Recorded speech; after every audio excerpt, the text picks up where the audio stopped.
So good to see so many of you out tonight. We count it a great privilege to have you here as we aim to protect ourselves, to work, to create safe spaces where we could gather to worship and to do it in a way that is both safe and efficacious for all of us. Very grateful for all of the partners that are here today. I want to just begin our time together by settling ourselves in prayer.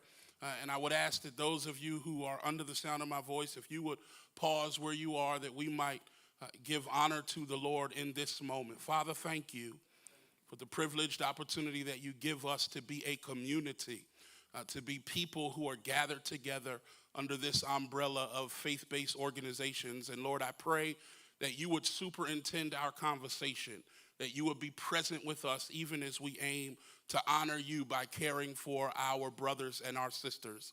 Pray, Lord, for all of those who will present tonight, that it would be both for our benefit and ultimately that our communities will be better as a result of our time together tonight. That's our prayer, and we pray it in the name of Jesus, who is the Christ. Amen.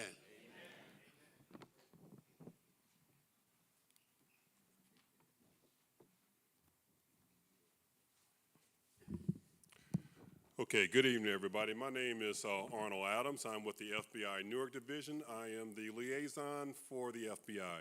And I want to thank you guys for coming out tonight, and on behalf of the FBI and Delaware Valley Baptist Church, I want to thank Senior Pastor James and Pastor Chris. And let's give them a round of applause, please. So today you're going to hear some remarks from our county, from our state partners at Homeland Security. You're going to hear from our county partners at the Burlington County Prosecutor's Office, and also our local partners with the Willingboro Police Department. So you're going to see the various different levels of how we all are connected to keep everybody safe. Sometimes people think that the FBI is a first responder. No, we're not first responders, but we can bring in a lot of additional resources. And this is why we are here today, to make sure that we can have this conversation. So we try to prepare for the worst, but we want to make sure that we want to prepare to make it better, and that if somebody is having some issues, we want to have that conversation. So today we're going to have 4 different speakers. We're going to have one, and the topics that they will be talking about is active shooter, first responders role, community relationships, structured security, and hate and bias incidents and crime, so we can know the threats that are out there and how to report. Okay, so with that being said, I want to bring up our first speaker, who's going to just be giving some remarks. So we got three sessions of remarks, and then we're going to turn it over to our presenter. So the first person I'll be bringing up will be Lieutenant Thomas of the Willingboro Police Department. He was Sergeant Thomas, but I want to say, let's give him all a round of applause, because he's recently been promoted to lieutenant. So I'm going to bring up Lieutenant Thompson.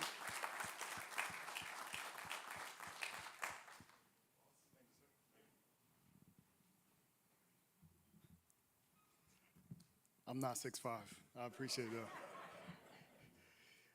that. I just want to say welcome on behalf of Chief Bucks and the Willingboro Township Police Department. I want to say welcome to Willingboro Township, and I want to thank our partners for hosting this event, and Delaware Baptist Church for hosting this event.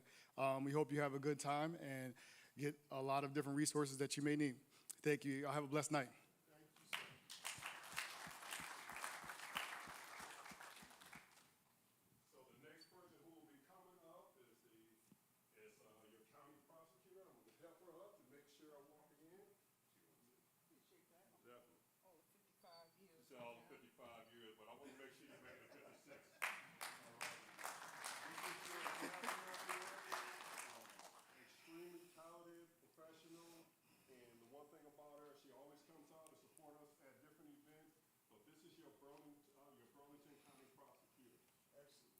Thank you so much.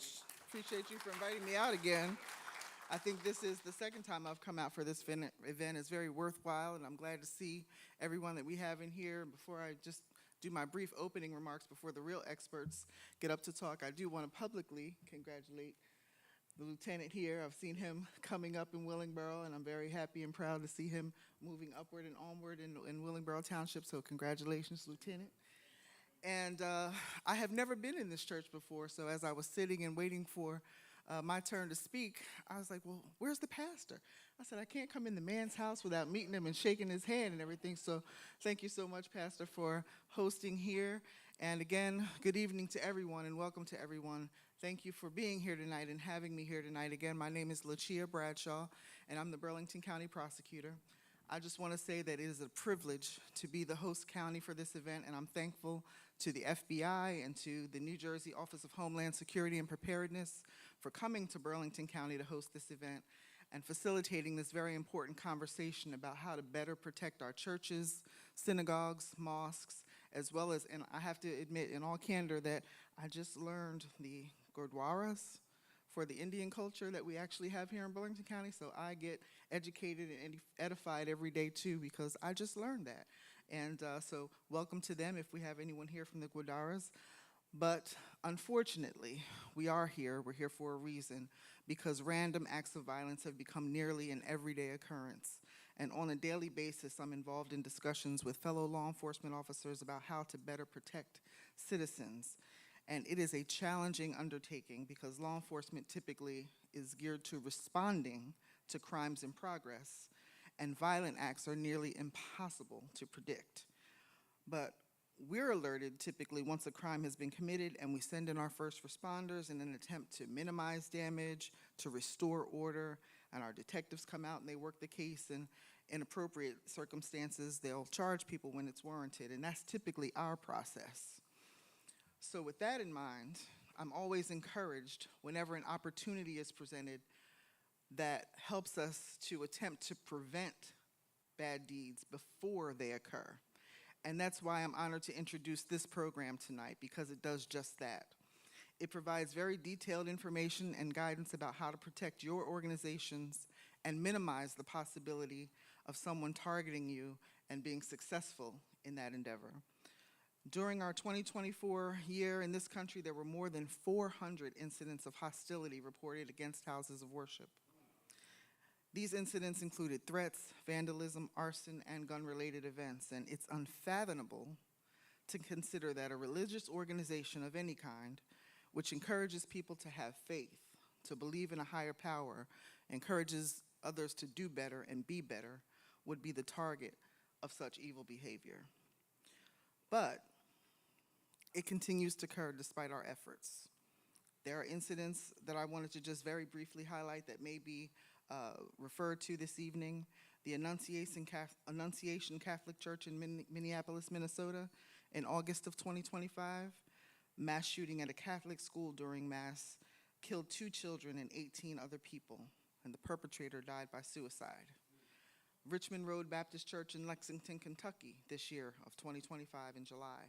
A gunman opened fire at a church, killing 2 women, and then the suspect was also killed. Abundant Life Christian School in Madison, Wisconsin, December 2024, 15-year-old student shot and killed 2 people and injured 6 others before killing herself on the campus of the Abundant Life Church. And lastly, at least for my list, but unfortunately not for the country, Lakewood Church in Houston, Texas, February of 2024, a shooter opened fire inside the church during a Spanish language service, injuring 2 people before being killed by security guards. So how do we go about minimizing the chances of actions happening in our houses of worship here in Burlington County? Well, that's what you're here to discuss tonight. And it is our hope that you will leave here with the knowledge on how to better protect your flocks. So again, thank you all for coming. Please always remember that you have a partner with Burlington County. We work all the time with the FBI, with your local Willingboro Township Police Department, as well as all the other municipalities in the county. And thank you so much for your time and attention, and pay attention to the information you're going to learn from tonight. And this is such a wonderful church, I might have to stop by one Sunday. Thank you all. Have a good evening.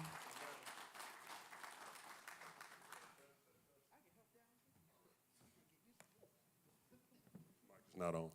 Okay, I was going to ask Prosecutor Bradshaw, we got time for one question to see if she would take a question. Anybody have a question for Prosecutor Bradshaw? Everybody good? This is your time where you can have a question to her. Here you go, ma'am.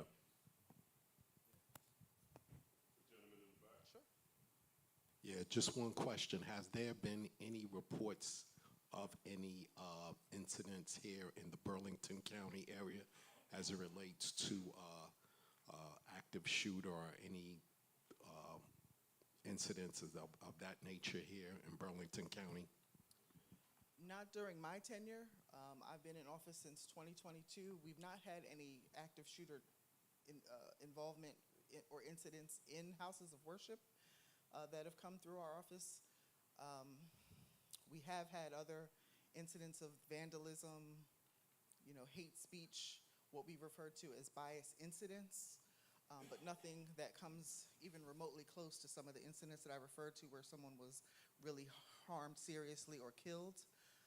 And for those low-level bias incidents, we actually initiated a program in Burlington County just when I came into office called our Bias Adjustment Program, where we actually have a program for diversion where we teach people how harmful the hate is, where it comes from, the roots of it, and if the victim is amenable to that kind of diversion, the individual who was the perpetrator will go through a very detailed session and classes with regard to hate crimes, incidents.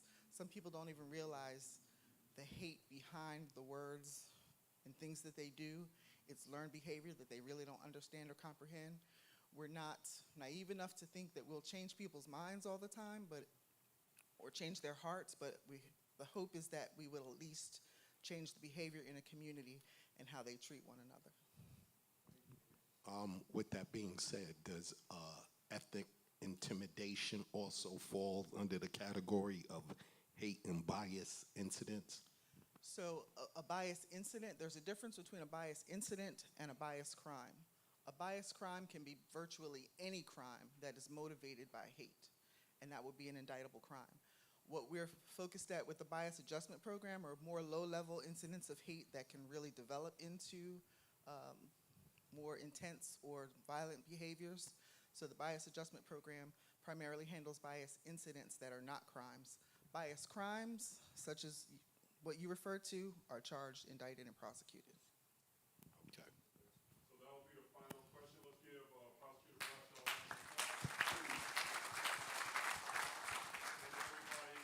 There will be more details that will be coming out later about bias incidents, bias crime, and threat reporting. So that will be the final presentation of today. So I'm going to bring up our ASAC or the FBI. This is our Assistant Special Agent in charge. This will be Mr. Charles Simpson. Sure, sir. Give a round of applause, please. Those lights are bright. Good evening. It's great to see everyone. Thank you for having us. It means a lot to be here. It really does. My name's Charles Simpson. As he said, I go by BJ. I can't explain it. It's been there since I was a kid. Thank my parents. So it is what it is. As he said, I am actually a newly anointed Assistant Special Agent in charge of FBI Newark. But I have spent my entire 16-year FBI career right here, floating actually in between the Philadelphia FBI division and the Newark division. So I'm right at home here. I've lived in New Jersey nearly the entire time. I love the state of New Jersey, and it's really exciting for me, and it's an honor for me to be here and talk to you tonight. It means a lot. I want to thank the law enforcement partners that are here. I want to thank the community and religious leaders that are here. It's extremely important that we gather for things like this. It's at the core of our nation's Constitution that we can worship and congregate freely, safely, regardless of our beliefs. And that is very important to us at the FBI. That's what keeps us going to work every day. I can't say enough the importance of these community partnerships. You're going to hear some really, kind of stressful type presentations tonight, things where people are in very stressful situations. But what we also must remember is that there's a lot of opportunity to collaborate before something stressful ever happens.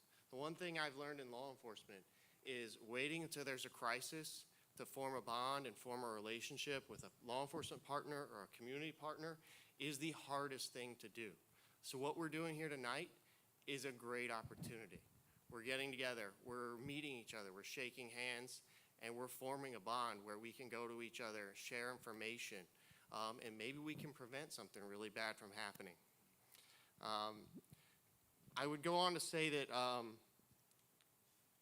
the importance of the relationship between the religious community and the FBI and any law enforcement organization is integral to what we do. There is nothing that, we can't have all the information. We never can. We need, you're the ears, you're the community, you know what's going on in your religious groups, in your community groups, and our ability to talk with you will help make you safer, and it will help us be there to listen and try to prevent something really bad from happening.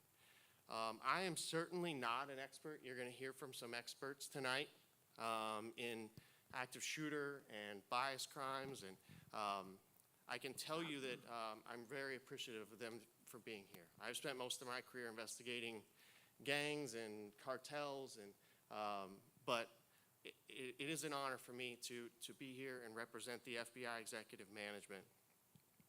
I'll close with kind of a personal story of why this means a lot to me. So I grew up in the South. So if anybody ever grew up in the South, you know that there's we went to church twice on Sundays, once on Wednesday, and that was like the bare minimum.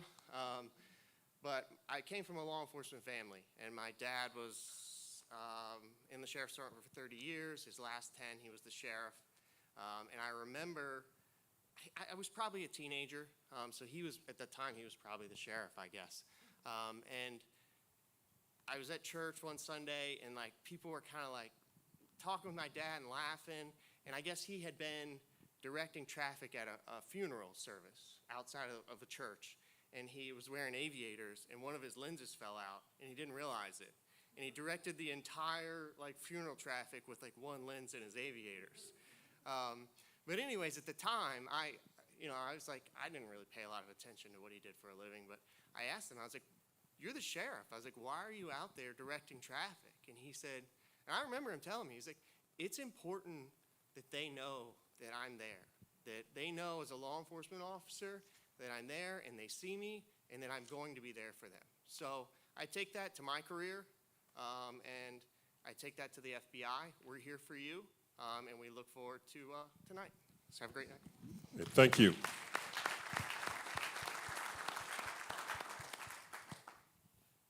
Hey, thank you. Appreciate it. All right. Okay, everybody. Now we have 3 presentations that we're going to be doing. The first presentation will be active shooter, and we will go through different scenarios. And I want to bring up Supervisory Special Agent Rob Conrad. Let's give him a round of applause, please. And a lot of the information that he's going to be talking about, if you need handouts and everything, handouts are in the rear.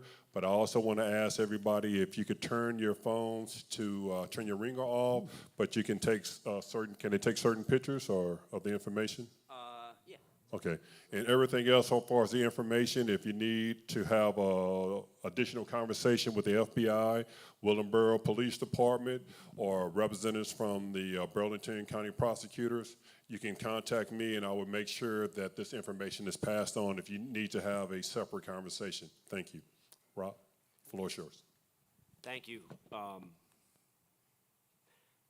Pastor James, Pastor Chris, Prosecutor Bradshaw, the community here. Thank you for having me. Again, it's good to get out and be here. I usually start with a joke about a priest, a pastor, and a rabbi. They walk into, but you don't want to hear that. I'm not here for that, and BJ will tell you that I'm not that funny. So I'll stick to my lane. But it is good to be here. It's important to be here. Hopefully, I can give you guys a couple things that you can take home with you that maybe will help you. So you walk out of here and say you're not a victim. You control. There's a lot you can do. There's a lot of fine law enforcement down here. We partner with Burlington County and OHSMP and the county all the time down here. At the end of the day, we can't be anywhere. everywhere. So you're responsible. We want to empower the individual here. And that's kind of my overarching theme tonight. Empower you guys as individuals to be responsible for yourself and protect yourselves. So with that, I'm going to get kicked off with a little video. Again, the videos are good, a little spicy. Not bad. I mean, you know, they're going to show some things, not gory or anything like that. Just going to give you a heads up. So with that, let's see if we can do this.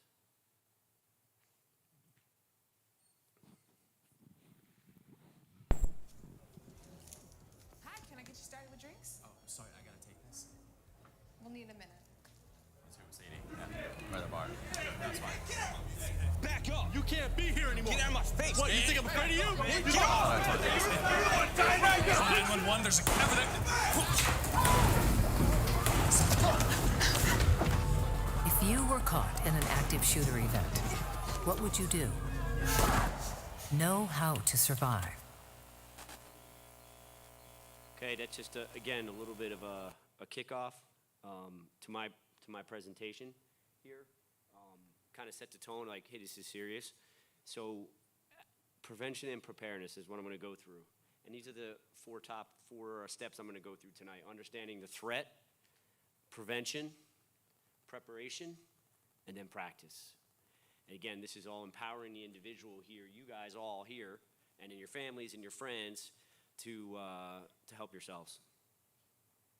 Understanding the threat. As you can see, no surprise on this slide right here. Active shooters have gone up. That's from 2000 to 2024. Obviously, it's gone up. You know, a slight dip this year, but there's a general trend up in active shooter incidents. Why? There's a myriad of reasons. You know, maybe some of it is actual reporting, but yeah, it has gone up. So it's a real threat. That being said, I don't want you guys to walk out of here scared tonight. It is still, here's the thing, it is a low probability event that has high impact on the community, right? So I don't want you to walk out of here and be like, oh man, like, hey, if you have a little bit of knowledge, don't live in fear. These are still somewhat rare events. That being said, but it has a high, it's tough to say that to an individual who's been a victim of that, right? They're like, well, it's affected me. So I'm very careful on how they do that. So I just, again, don't live in fear. Just realize it's out there. We're gonna go through some things tonight. Again, some more statistics. It's probably a little hard to see. I apologize. But as you can see, most are apprehended. Probably about 60% of active shooters are apprehended. Most of the time it is a handgun that they are using. There are rifles as well. As you can see, incidents of 223 since that's 2020. Casualties of over about 1,000, 227 shooters. So it's out there. Most common locations, commercial environments, malls, outside, concerts, things of that nature, educational environments, our high schools, our grammar schools, and again, houses of worship. The mind of an active shooter. What do all those eyes have in common right there? Every one of those are eyes of an active shooter, right? So capable of extreme repeated violence at close range. They're not, it's tough to negotiate with an active shooter. They have one goal, it's just, and again, it would be very blunt, is to kill as many people as they can to get to their goal, right? They have a grief or a grievance or something. So you can't negotiate with them. So I am, again, I'm a supervisory special agent in Newark. I supervise our SWAT team, our hostage negotiators, all the fun things. I get to supervise them. And we negotiate with a lot of people. That's our primary mode right now. We go to someone's house, we try to arrest them. Sometimes we negotiate, we try to bring them down emotionally, and they come out. You can't do that with an active shooter. They're just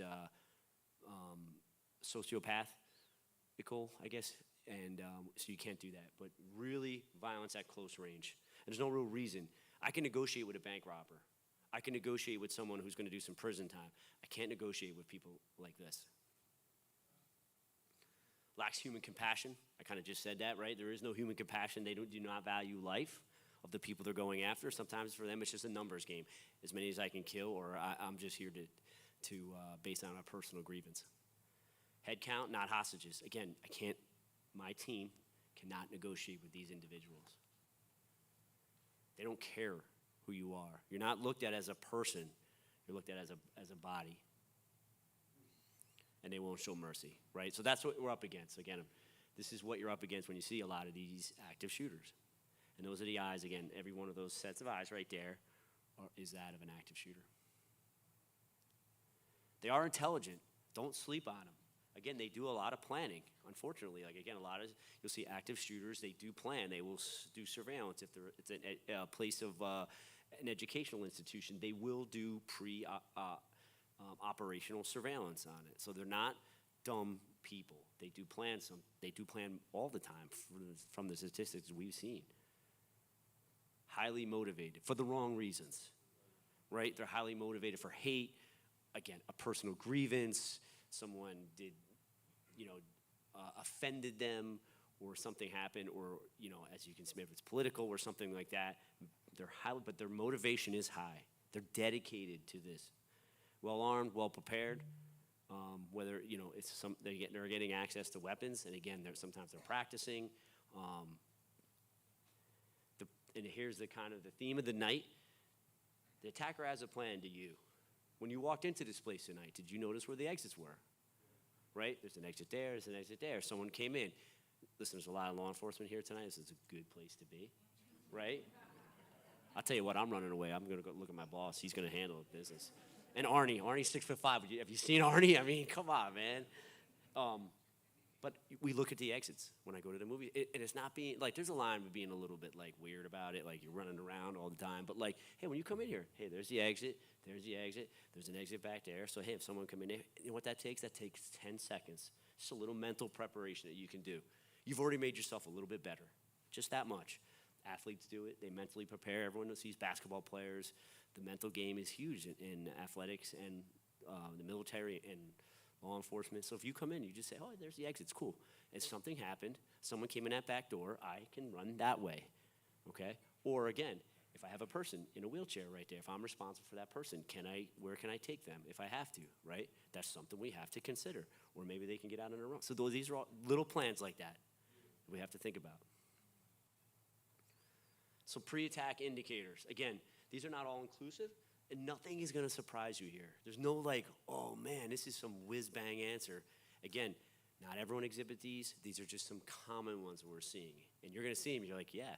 No one after an active shooter is very, very, very rare, like, I'm super surprised that person did that. Someone's like, most of the time, it's like, wow, I'm totally not surprised that person snapped and did that. And there kind of lies the gap where we have to report, but we'll get into that. Personal grievances, we spoke about that. Inappropriate recent acquisition of multiple weapons. Hey, if a person's a hunter or if the person's a competitive shooter, that makes sense. They get weapons. But other than that, why all of a sudden is this person garnishing, acquiring a lot of weapons? Escalation in targets practices and weapons training. Again, if they're a hunter, if they're law enforcement, or they're a competitive shooter, that makes sense. Otherwise, why is this person at the range all the time? Inappropriate and recent interest in explosives and IEDs. Kind of self-explanatory.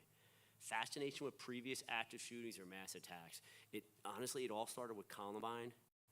There are websites that these, I'll say kids, people worship these Columbine shooters. And it started with them, and they will look over active shooters, and they have websites, and they talk about it. A lot of them are keyboard warriors, as we call them, but they're fascinating. And to you all here, you're probably like, are you serious? It's out there. It's weird. Many offenders experience a significant real personal loss leading up to the attack, such as a death. But just because somebody has a breakup or a death doesn't mean they're going to become an active shooter, right? It's just a contributing factor. Hey, this person just talked about their boss recently. Hey, they just got fired. And man, they're really mouthing off on Twitter about their boss. Hey, they're getting weapons. That all kind of compiles it. And after you're like, man, I should really report this to somebody. And we have a multifaceted, approach here in this room. I mean, you have your local police department, which is always, they're the closest to your community. And they're tied into us, and they're tied into the prosecutor, and they're tied into OHS&P, and they're tied into the FBI. So there's a system there for you guys all to report. And I will say this, every report that comes in gets looked at. The FBI gets a look at them. Sometimes we'll kick them back to OHS&P. Sometimes the county will get them. And if I told you guys we get audited, we get audited. Every time it comes in, they're always audited. How long did it take you to do this? So this isn't just something that goes into a bin. We have to follow up with every single one of these. And the FBI, we've gotten burned on this before. We have, and we own it. But let me tell you something, the supervisor of that squad, they don't get a lot of sleep. So, some more general motives. Again, nothing that's gonna surprise you. You might be like, wow, that really just makes sense. Revenge for a perceived injury, we talked about that. Quest for justice. Hey, somebody offended me, someone did me dirty. So I'm gonna get back at him. Notoriety or recognition, right? Hey, Columbine, unfortunately, they get a lot of, active shooters get a lot of press. The 24-hour media cycle that we have, like it or hate it, bottom line is they do get notoriety. And someone can look at that and be like, hey, I want to be famous. And this is some way I can do that. Solve a problem that they can't solve, and desire to kill or be killed. Pre-attack behaviors. There's an average of 4.7 concerning behaviors of each of these behaviors. Again, nothing, just because someone has a mental health problem does not mean they're gonna become an active shooter, right? We don't wanna go down that road where we're labeling people, that's a dangerous road. However, a fascination with guns, a fascination with websites of previous killers, a divorce, they're talking bad about their boss, and all those factors together, you're like, wait a minute. So, anger, leakage. People will generally tell, they don't keep it to themselves, and that's where we gotta get left of the incident. We're talking about prevention, right? That's where we call it left of bang. And that's where we have to do a better job. We're trying to take a whole approach, prevention, preparation, and then actually when it does happen. So those are the three areas we're talking. We're still in the pre-attack stage of prevention. They've called leakage. They will talk about it. They will tweet about it. And afterwards, the FBI is always one of the agencies, along with our partners, when we're doing an investigation, we will see their history. We'll be like, oh man, this person, they leaked it. They talked about it with a friend or someone in school, and they were like, A, they're never gonna do it, or B, I'm too scared, I don't wanna be embarrassed by reporting it. So we gotta get over that hump in the reporting process in terms of reporting to your pastor. We have local law enforcement here. We have county law enforcement. It will be listened to. And again, we don't lock everybody up. We've kind of expanded our toolkit now where we will get people mental health, especially juveniles, right? So for us, it's like we will go out, we will talk to them. We will get, like, people sit around a table. You'll have your county, your state, you have mental health professionals, you have social services, you have someone from the school like, hey, we're gonna try to off-ramp this individual, right? They're going down a path of violence. How can we switch it and go this way and off-ramp them? And we've done this before. Some people deserve to get arrested, yes, but not everybody. It's not a one-trick pony here. We're trying to expand it. We have more tools in our toolkit now, especially in the mental health community. Sometimes, so I just don't want you to think we arrest everybody. We need you all to report, though. And don't think it's weird to report. There's mechanisms in place. You start with your local police department, right? And you can go in there, and then they'll push it up to the FBI, and they'll push it up to the county, and we figure it out. We have a pretty good system, especially in New Jersey. Prevention. Myth. Active shooter attacks are not 100. You could have a fortress. You can have ballistic windows. You could have super locks. You could have everything squared away. You can have the best police force in the world. It's still not a 100% solution, right? So that's why we have to empower you guys as the individual. We will do the best job we can in law enforcement. We will do the best we can. You can have the best security here, but it's not 100%. Impenetrable fortress, I just kind of mentioned that. Yeah, you can have all the locks in the world and a ballistic, especially now you're seeing a lot of in corporate America because people are getting, unfortunately, a lot of high-profile incidents. You're seeing armored vehicles.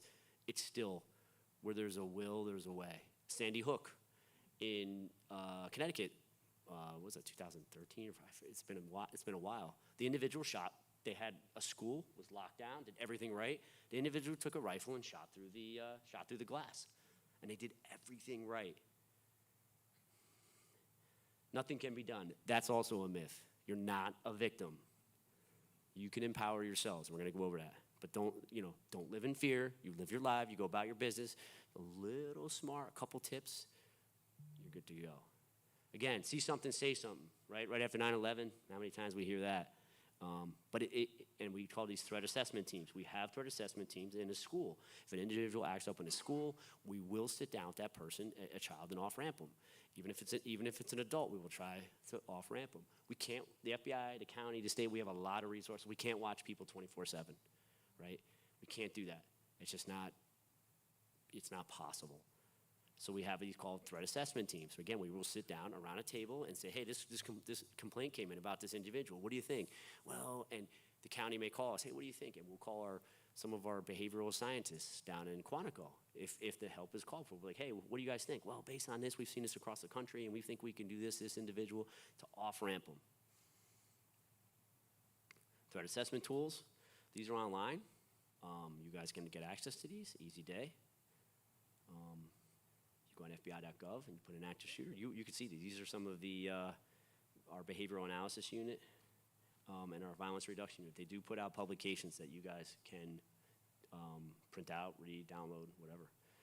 Again, prevention is not and cannot be a passive process. It requires commitment by organizations and you, the community of Willingboro. Policies and programs, threat assessment teams, and education. So by you all having us here tonight, we're starting the education process, but you have to take responsibility for yourselves using the tools that we make available to you. Again, anyone know where this is? This is Sandy Hook, what I just spoke about, right? They shot right through the glass. They had the locks, they had the key in, but unfortunately our best efforts to keep people out. Now, if they get in, how are we prepared? Preparation. 3 minutes, average police response time, right? And it differs, it's the average, again, it for all across the nation, like in New Jersey, we have quite a bit of police, but we have FBI offices all over the country. If you go to like Idaho, for example, it could take a little longer, right? It's spread out. Willingboro squared away, but still 3 minutes is it might even be a little less than that. So you have 3 minutes, you gotta take care of yourself. You have to empower the individual to take care of themselves. And that's a good, really, really good response time. And it'll probably be a little bit less around here. That's, again, FBI is a national organization. But in that time frame, you have to work the problem yourself.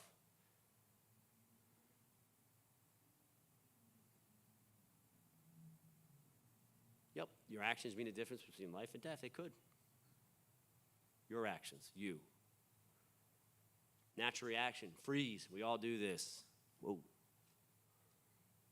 I did it when I got up to the microphone here. Whoa. Listen, right? Again, guys, nothing here you're going to be super surprised about. You analyze. You hear a gunshot. You listen. What was that? You're talking to the person next to you. You analyze. Well, what could that be? Denial, right? There's the big one. This can't be happening. Now, it's probably, you try to explain it away. And I don't want to look like a weirdo, right? I don't want to be the panic guy. Normalcy bias, that's a big one, right? It's firecrackers, it's a hoax. It's someone drops something. And deep down in your gut, you know something's not right. You know it, but you're trying to normalize it, right? Because again, I don't want to be the panic person. I don't want to be the weirdo or whatever. Social proof. Well, Pastor James isn't reacting. Pastor Chris isn't reacting. Like, hey man, they're hanging out. Again, why should I? Realization, now you're coming around, right? Oh boy, this is real. Develop a plan. We want to try to speed up that process, right? Yes, this is a natural human process based on some of the folks that in our behavioral science unit that people go through. We want to get you through this a little bit faster. Okay, yep, freeze for a second, listen. Okay, yeah, even if I do something and it turns out to be nothing, okay, no harm, no foul. And execute the plan. You have your plan, you mentally prepared, again, for 30 seconds when you came in. Hey man, if here's the exit. If someone came in here right now, I'm just going to get up and run out that exit. But if they come in this way, I'm going to run that way. I'm good to go. Okay. Effective reactive time. We want to shrink that as fast as possible. And a lot of that can be shrunk through mental preparation. Just like they use sprinters there, right? They're always trying to get off the blocks a little bit faster. So that's the point of that. So how do we get off the blocks a little bit faster and execute our plan? Make a plan. If it happened here, we talked about that, I would do this. Again, if someone came in that way, I can go out the back or that way. If they came in that door, easy day, right? Not easy day, but we call it contingencies too. And practice your plans. Now, again, if you're going to go into a restaurant, you're going to start practicing. No, not really. I don't think so. But that mental, yeah, Pastor James is like, yeah, you might get kicked out. Sorry, table's full. Yeah. But mental preparation is, again, I will say this isn't something new. Athletes do it all the time. They're mentally preparing for games. My SWAT team does it. They're mentally preparing. They're doing brief packs in their minds. Okay, if this guy comes here, what do I do? If we're calling somebody out, we have to negotiate. What do I say? Again, so when it comes to you, it's not a surprise. If it happens, you're like, your brain's going to say, yeah, you could have thought of this before. And we can deal with this. What is the best course of action? Depends on your location. Again, the attackers, where you're sitting, where's the attacker's location, availability of safe escape routes, your degree of mobility, right? Is the building on fire? There's no one-size-fits-all solution. So it is, I hate it, I know people want that, and I do. Like, hey, man, give me that, I want that one solution. But it doesn't exist. It does differ.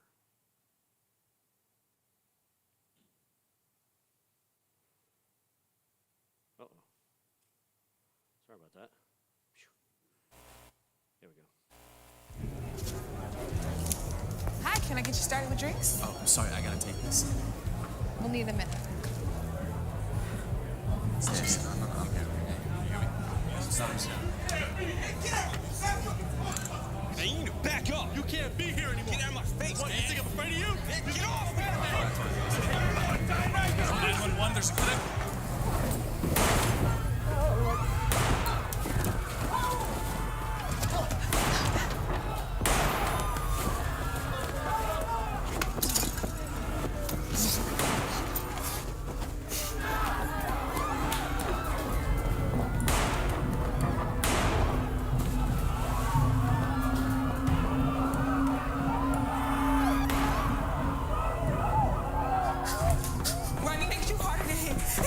Chances of survival.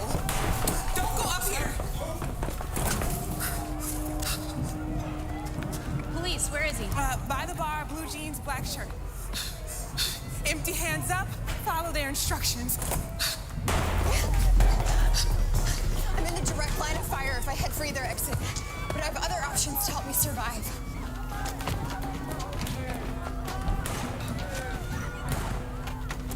Guys, come on, in here. Come on. Go, go, go.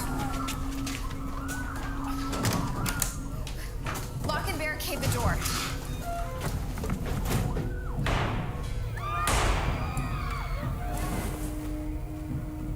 Both my exits are blocked by the shooter. I gotta stay hidden. I'm no victim. I'm ready for this. He's applying direct pressure to the wound to stop the bleeding until we can find a tourniquet.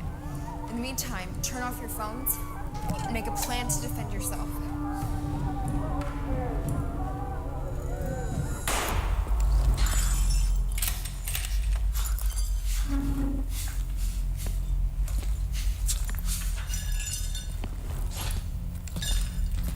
We have to fight to survive.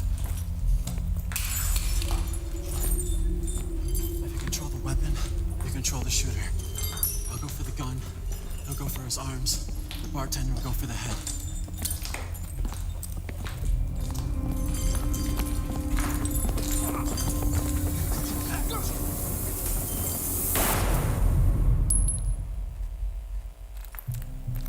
Where is he? We got him right here. Please, show me your hands! Over here.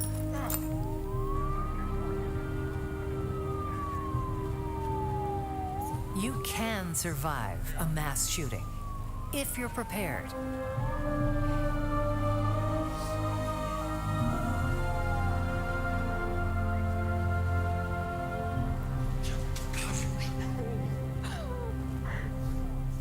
Remember, run, hide, or fight.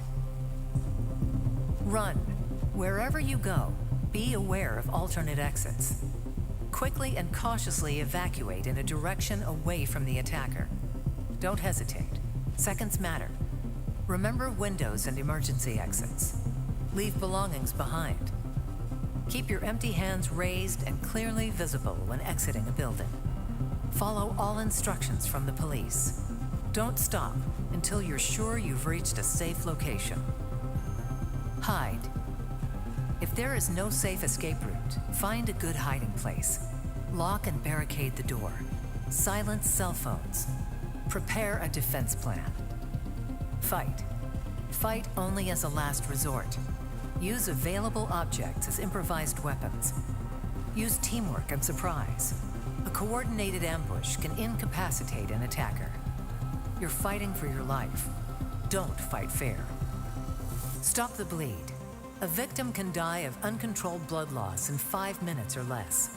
Apply pressure or a tourniquet to control severe bleeding. Go to fbi.gov/survive to learn more.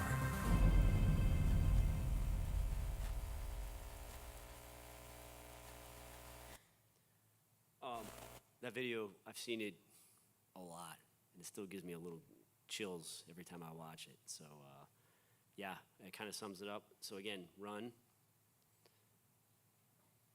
Wherever you go. So the first thing is, again, if someone came in here right now, you run. That's the first thing you do. Beware of your alternate exits. We talked about that. Quickly and cautiously evacuate in a direction away from the attacker. It will be chaos. Like that video kind of, I thought it did a pretty good job of showing it, but if you look at a thing like the Las Vegas shooting, that amount of people, it's going to be chaos. Don't hesitate. Seconds matter, right? Remember windows and emergency exits, right? There was a Columbine, you'll see a picture of this, of an individual who jumped out a window. Would you rather break a leg or get shot, right? And that's a decision this kid made, and he survived. And he's alive today because of it. Tough decision, though, not easy. Leave your belongings behind. Yeah, you can get the cell phone another day or the pocketbook, right? It's time to just survive. Keep your hands raised and clearly visible. That's a tough one, right? I don't know, in the video they kind of made that pretty nice when she gave that cop a very, very nice answer. I don't know, LT over there, I don't know if we're ever gonna get that kind of answer. When someone's in panic coming out, if you do, you get a medal. But that's tough, right? That's FBI video. Follow instruction from the police, that's important, right?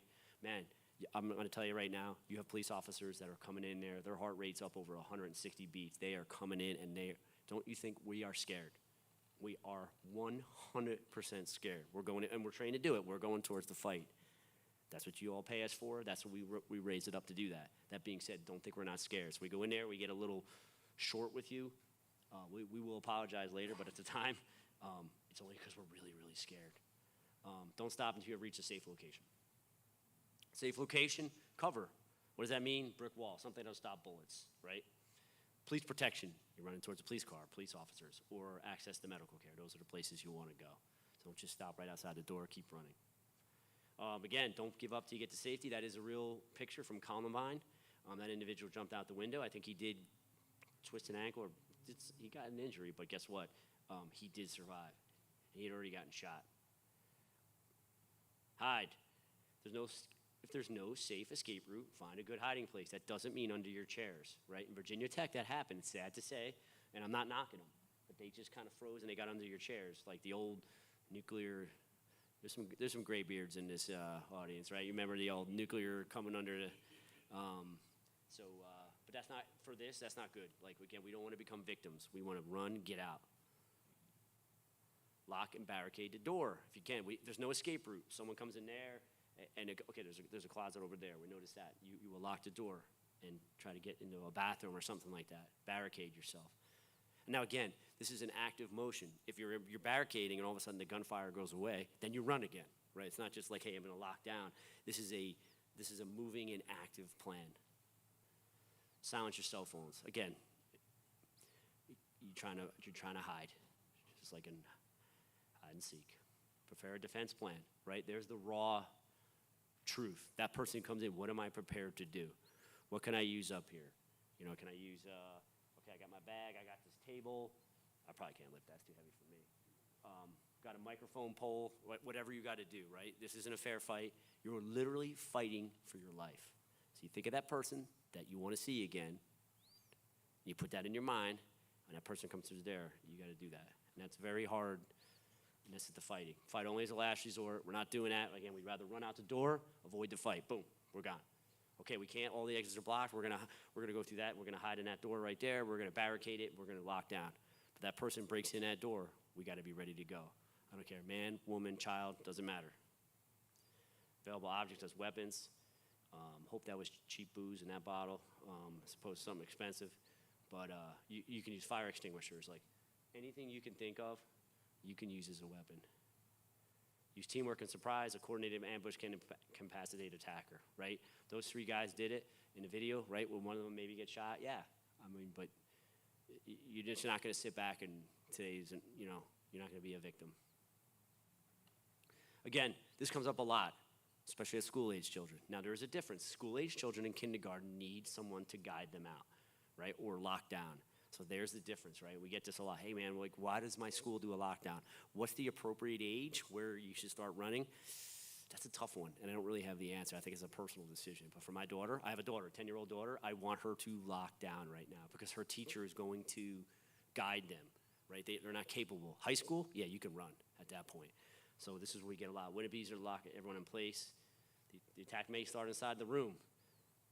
Attackers do break glass. They may use this firearm to breach the locking mechanism. That being said, it's perfectly okay for schools to lockdowns they use. They lock the door, they barricade the door, they put the kids in a corner. That is an excellent strategy for that age. But you as adults have more choices to run. They don't. They need a teacher to guide them. So that is the best plan of action for them. Start a fire, large open area. So again, you can't lock down, and if it's a large open area, you have to run. Again, stationary targets, that's what I was talking about, that old nuclear drill. This is what we don't want, right? Hiding under a desk, and that happened in Virginia. Sadly, Virginia Tech, that did happen. And the perpetrator just went around and just, unfortunately, just shot people. They didn't have a plan, right? Understanding your options and creating a proactive plan to survive given your unique circumstances. I'm looking at a gentleman in a wheelchair there. It might have to be someone who will partner with him. Hey, if he comes in, hey man, I'm gonna wheel him out. Or which way is the best for him, right? We have to think about that. Run, hide, fight equals informed and empowered, you as individuals. Practice. Again, creating a defense plan.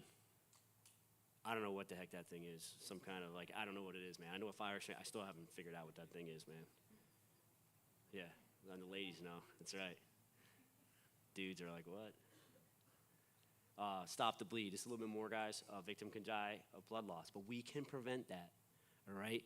You are empowered to do that. Apply pressure or a tourniquet. Yes, we don't carry tourniquets around, right? But we do carry a knee around, right? We can put a knee on it. We can get the brachial artery and we can squeeze it. It sounds gross, but it'll work. Number 1 cause of preventable deaths, uncontrolled bleeding from arms and legs.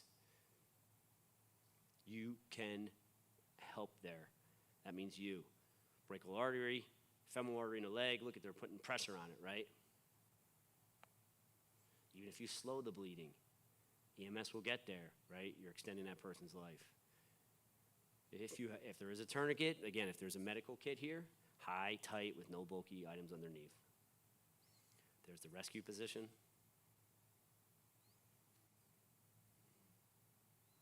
Basically get on your side. You don't want to, and again, you don't want to kind of choke on your own blood, right? So you're trying to get on your side there, so it comes out. There it is. Understand your threat. We talked about it, some pre-attack indicators. Nothing that you guys haven't seen. No one's ever surprised as they've seen. See something, say something. You have an excellent police department here. You have reporting mechanisms. Your kids in school, all schools in New Jersey are required to have some sort of threat management counselor. I think that's what they call a prosecutor, right? There is someone there. If they report it, there is a mechanism in place for them to be heard. Prevention, again, come in with a plan, see something, say something, and then practice it, mentally practice it. Again, if you're in a school, they do have active shooter drills in school, right? They do lockdown drills, which is a good thing. This is it right here. If you're prepared, you don't need to live in fear, right? Empower yourselves, be your own advocate, and again, that gives you the best chance to survive. And remember, these are low probability incidents, but they do have a high impact. So again, going out to dinner, going to someplace at work, know your exits. That's super important. And again, go to FBI.gov. A lot of the things I showed you here are right on FBI.gov. There's no secrets here. We're an open book on this. Questions for me? Yes, ma'am. I think they want you to have the microphone now. Yes. So if you can wait until the microphone come around so everybody can hear the question. Thank you. In some of the incidents of active shooters, like in schools where people have been killed, and then the shooter ends up killing himself or herself. Yes, ma'am. Have there been any studies or any kind of research done as to why they would take out 10, 15 people and then take out themselves? Again, just based on some of the motivations, it could run this. Sometimes they want to be killed. Like they just like, hey, I got to get this grievance out, and then I want to die because I know I'm going to be worthless after this. And other times, I want to be a legend, right? I want to go to this after place. So, and there is no one profile of an active shooter. I will say statistically, dudes, we got to pick up our game. It is mostly men. Why? I don't know, but women. But there's no particular white, black. There is no. We can't say that's the. But it is mostly men. But the why is, I would say, from that perspective, ma'am, is the desire to be a hero, desire to be a famous, right? And you know what you've done, and you don't want to go to prison. Like, people know, like, hey, if I do this, there's a good chance I'm going to be executed. That being said, most are apprehended, probably about 65% are apprehended by the police. So something happened, so they're just doing their deed, and they're willing to face the consequences. Some of them want to stay alive because they want the notoriety online. Does that make sense? Yeah, what is the percentage of active shooters that either work alone as opposed to them working with somebody else? Most, I'd say, don't quote me on a statistic, but I think it's over 95% are solo shooters. Again, because a lot of times when there's more than one, they have that leakage, and someone will be like, hey, you want to do this? And, now Columbine was an exception. The first real one, those two individuals, but most of the time it's solo, because a lot of times when there's two, all of a sudden, you might be sitting there complaining about someone in school, a bully, but all of a sudden it's like, I was like, hey, we're going to do this, and you're like, whoa, you just crossed the line. And then that's called the leakage, and then usually a lot of times people will say something. So usually it is, I think it's over 95% are solo. We got time for one final question. Got a gentleman in the middle, please. See how when Arnie says it, when you're 6'5" and like Jack like Arnie, when it's one more question, it's one more question, man. How you doing? Good, how are you, sir? Pertaining to the slides and the video shown, is everything on the FBI.gov? I don't know if all the slides are. Okay. But the videos, 100%. The pre-attack indicators, 100%. Okay. So you can see all those indicators. We're an open book about that. Some of the slides, probably not.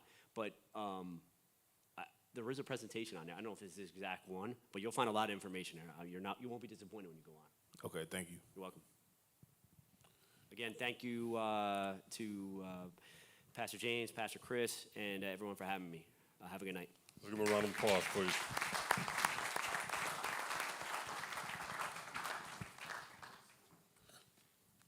So the next presentation that we're going to have is coming from New Jersey Office of Homeland Security and Preparedness. My colleague Izzy is coming up here. Detective Izzy. He's going to tell you, that's what we call him, but that's what it goes by. But he's coming up with a wealth of knowledge, and he goes everywhere to talk to us, and he's going to be talking to you about what the different structures are when it comes to federal, state, county, and local police, and how we all work together to keep everybody safe. And what's even more important is he's going to talk about building security and also how to properly write a grant. Okay? With that being said, I want to turn it over to Detective Izzy.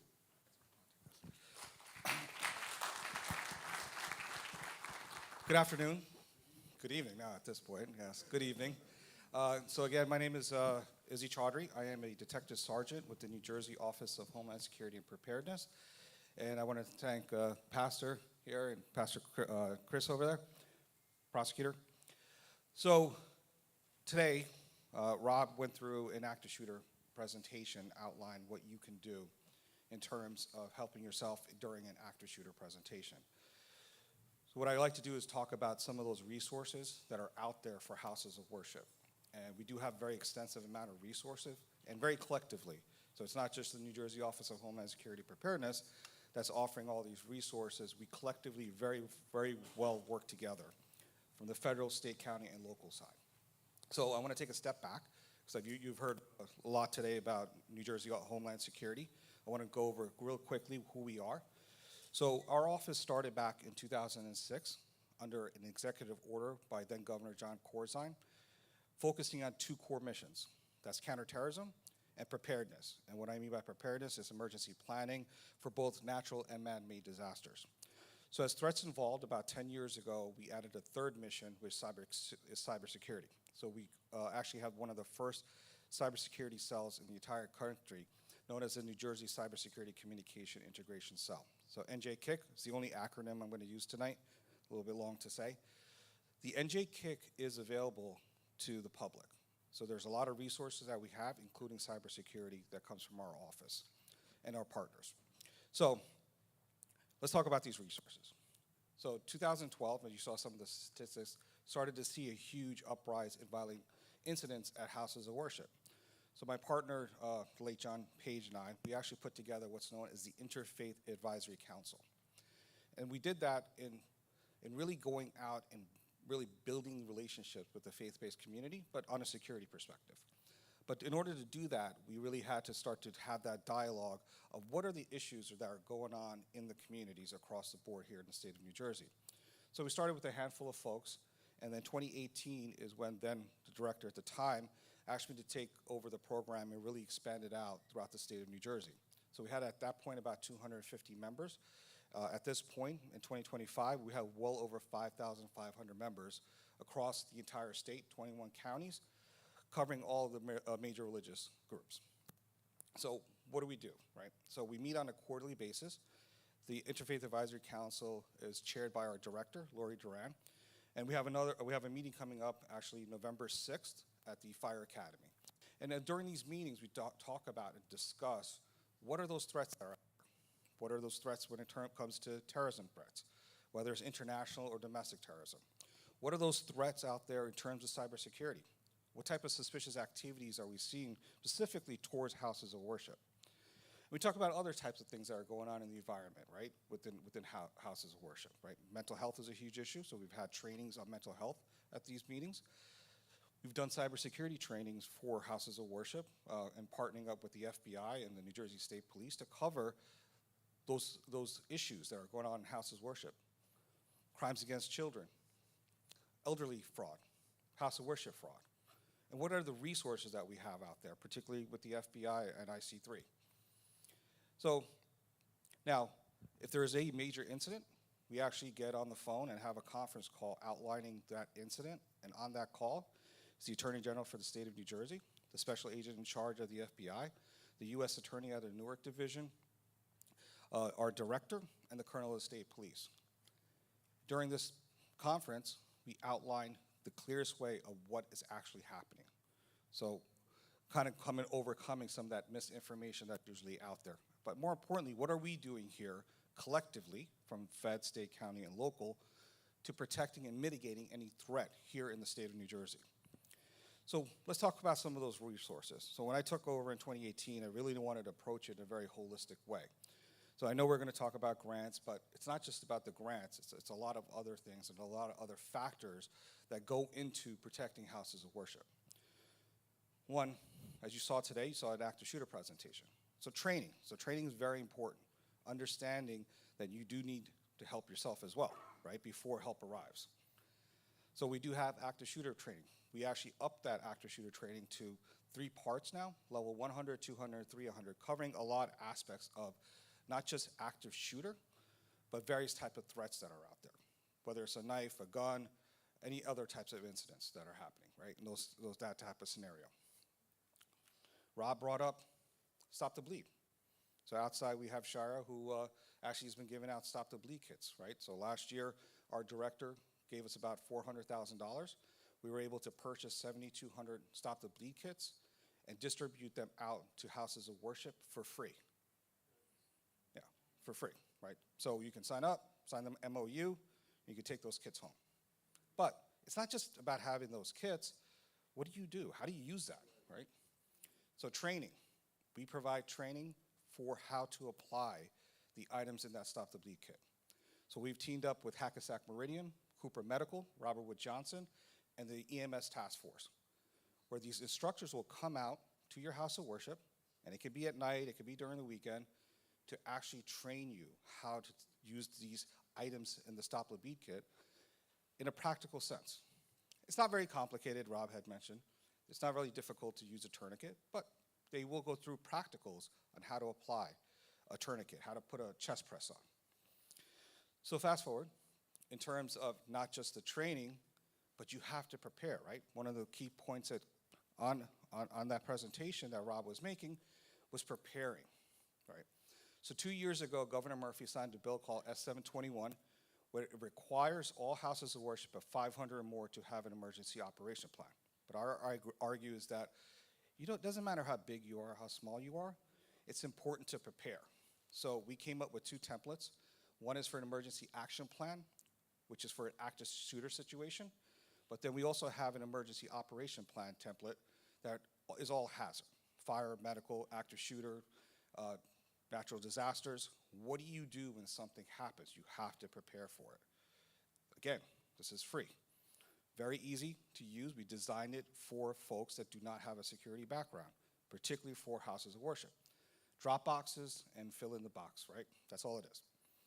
But be prepared, right? Do these emergency operation plans. So one of the other few things that I learned last few years going out with the various communities, that we have this barrier between the community and law enforcement. And each community has different issues, right, in terms of that barrier between the community and law enforcement. So I came up with a couple of programs. One is called Building Stronger Communities Together, which is a county-wide based program.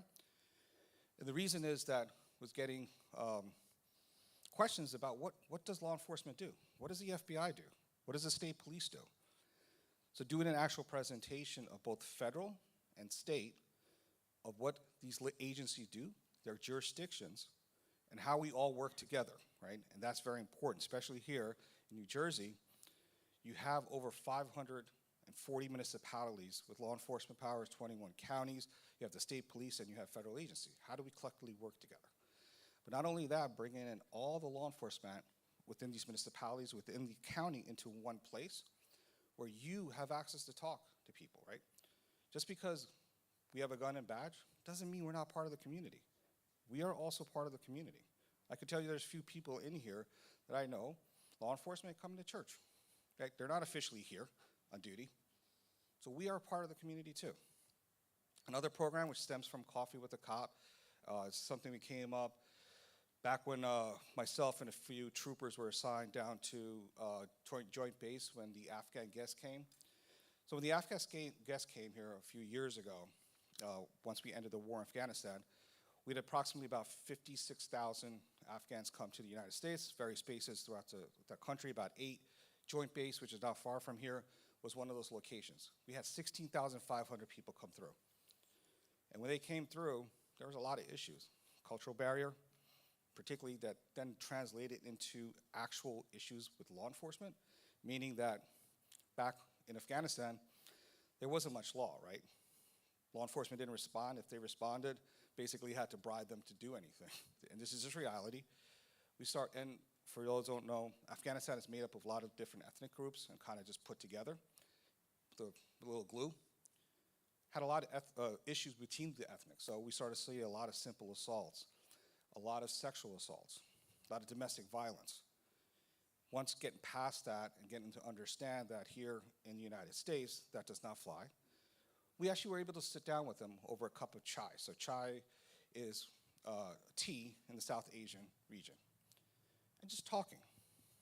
talking about how are we going to get you to assimilate to American society. So once we came out and been going around to the different communities, bringing that program to the different communities, like with the Hispanic community, we did Cafe Con Leche with the cop.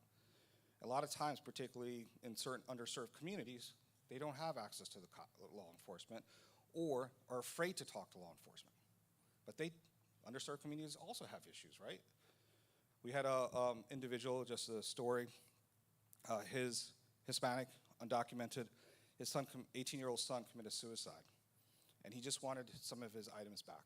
But he didn't know how to do that. He didn't know how to go to Lakewood PD and get those items back. So we were able to connect him during that time, and within a day, he was able to get those items back.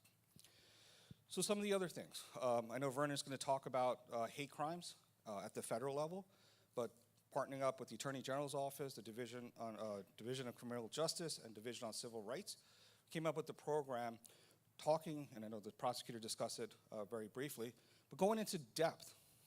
People don't know what is a biased crime, right? The question was earlier, what is a biased crime? What's a biased incident? What's the difference? It doesn't reach that level of crime. What happens then? What are your civil rights? Right? Because you do have civil rights too. And then we're talking about suspicious activity. And I'll talk about that in a moment, but suspicious activity in terms of what are you seeing that's strange, right? Because there's always a precursor before an incident happens. And what to look for in terms of suspicious activity, but what and how you report that, and what is the mechanism behind that in terms of us on the law enforcement side mitigating that. And there is a process for that, and I'll go over that lastly. All right, so let's get into the physical side of things.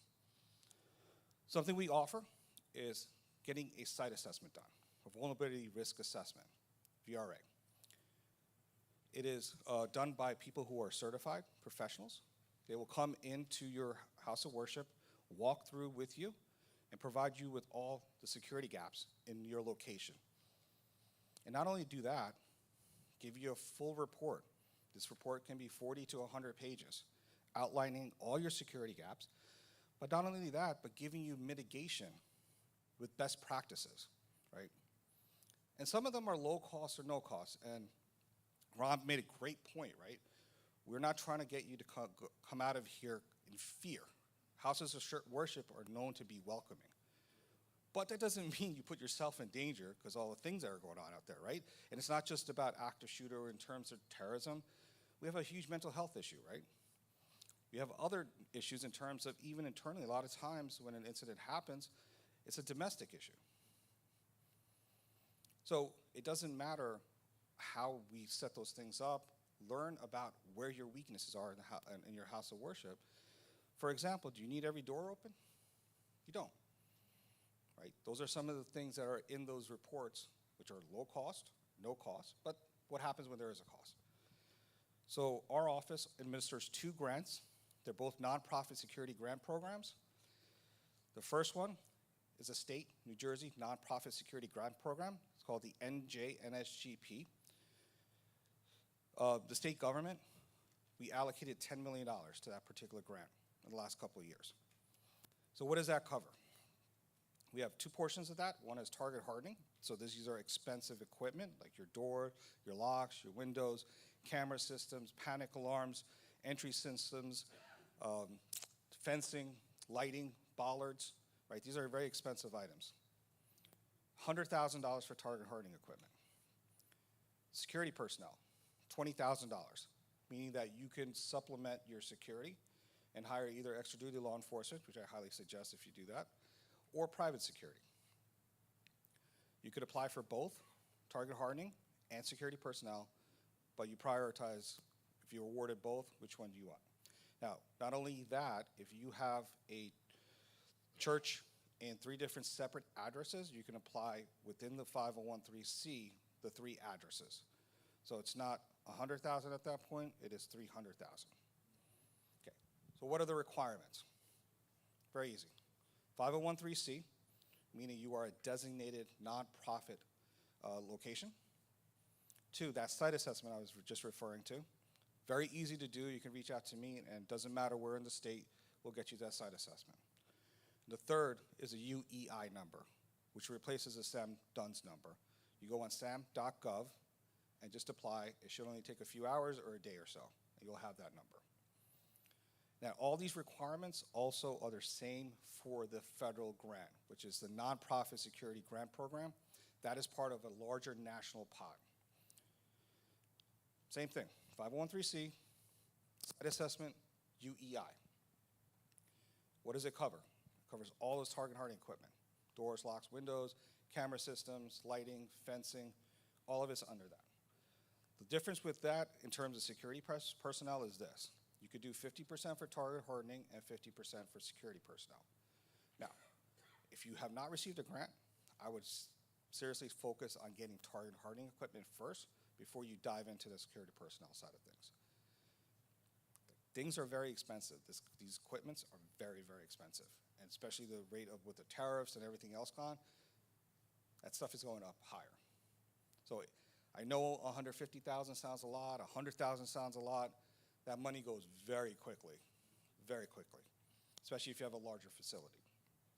Now, these grants come twice a year.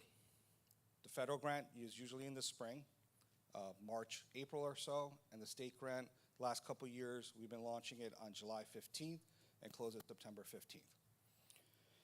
Now, with the grant,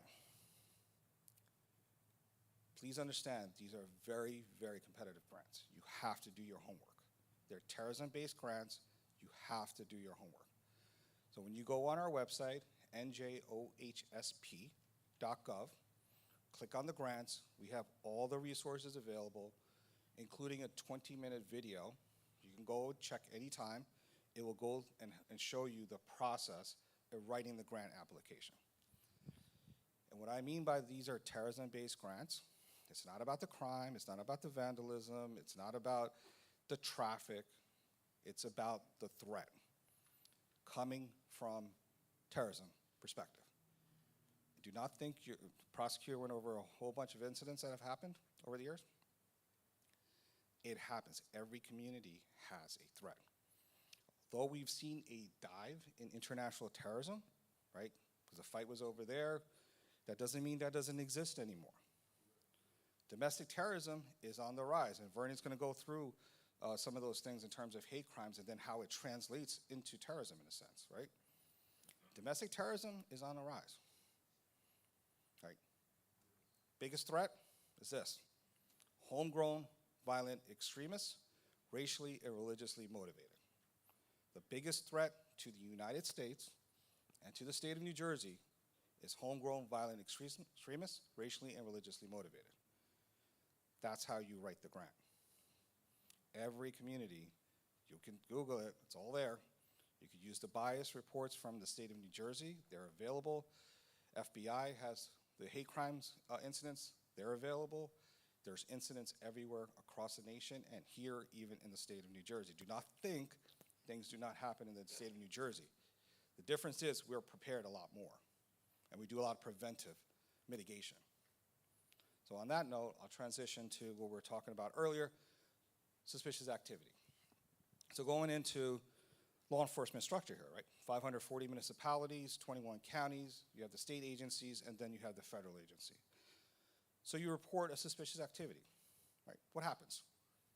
So goes to the local law enforcement. So every single local law enforcement, we have what's known as a municipal counter threat coordinator. That particular individuals will report that then to the county, to their counter threat coordinator. When it's reported there, it will go to our office, particularly to our fusion center, which is known as the ROC, or Regional Operation Intelligence Center. As soon as that information comes in, those reports, it is input into our database. That database is electronic, and more importantly, it automatically goes to the FBI, specifically the Joint Terrorism Task Force. So we have folks up there that look at these incidents, go through all the vetting process and the database checks and everything you could name under the sun. And then the FBI, because they're the lead agency when it comes to terrorism investigations, they have the right to first refusal. Otherwise, it comes back down to our office. Generally speaking, the FBI retains about 30% of them. The rest of it comes back to our office, and then we will work directly with the county prosecutor's office and the local police department to mitigate any of these threats. We get approximately about 3,200 of these reports, but it's not just reporting. We want to mitigate, but we're also trying to connect the dots, right? We're trying to prevent a big incident from happening. And we rely on you. The thing about law enforcement is that we don't know what we don't know, right? Unless you report it or don't report it, we are not going to know. So it is important, it's imperative that you report it. So not only did we go have these suspicious activities, we went a little further. So when you do report bias incidents, we actually overlay it with our SARS. So if that bias incident or bias crime reaches that threshold of SARS, it goes through that vetting process. Again, it goes to the FBI, our office, the county, and the local. So that's why it's also very important to report those bias incidents, those bias crimes. And we will mitigate them, and we work very, very collectively together from the Fed, state, county, and local. And that's one of the things about New Jersey is that law enforcement is very proactive. We are very proactive because we don't want a major incident to happen. It's not saying that hasn't happened. It hasn't happened to the scale, but we've had terrorism acts here, both domestic and international. So that's all I have. Anybody have any questions? Yes, sir.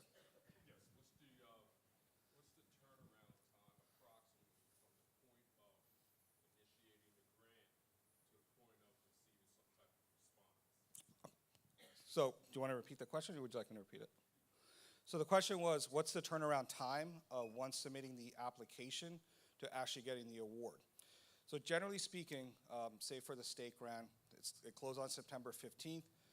We will announce those who win the grant around the first week or second week of January. For the feds, generally speaking, it's springtime, March, April or so, and then usually we announce that around August of that year. Yes, sir.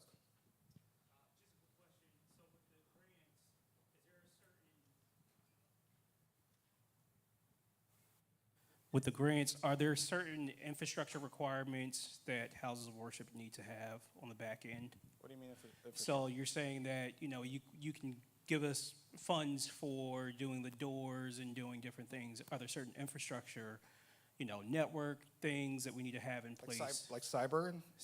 Not necessarily cyber, but you're talking about like networks or certain facility requirements that we have to have before? Okay. No. So long as you have a facility, 501(c), have a site assessment, UEI, you can apply for the grant. Oh, the one thing I did, if we're talking about the grant, I just want you guys to understand. So when I took over in 2018, the state of New Jersey received $3.7 million in grant funding for houses of worship, faith-based community. Last year alone, New Jersey received $63 million. And it's across the board, right? Large places, small places, different communities, the money is there. And you can apply for both grants every year. Just because you get one doesn't mean you can't apply for the other. And you could do it every year. There is no max cap on the application. And when you apply for the full amount every time. Yes, sir.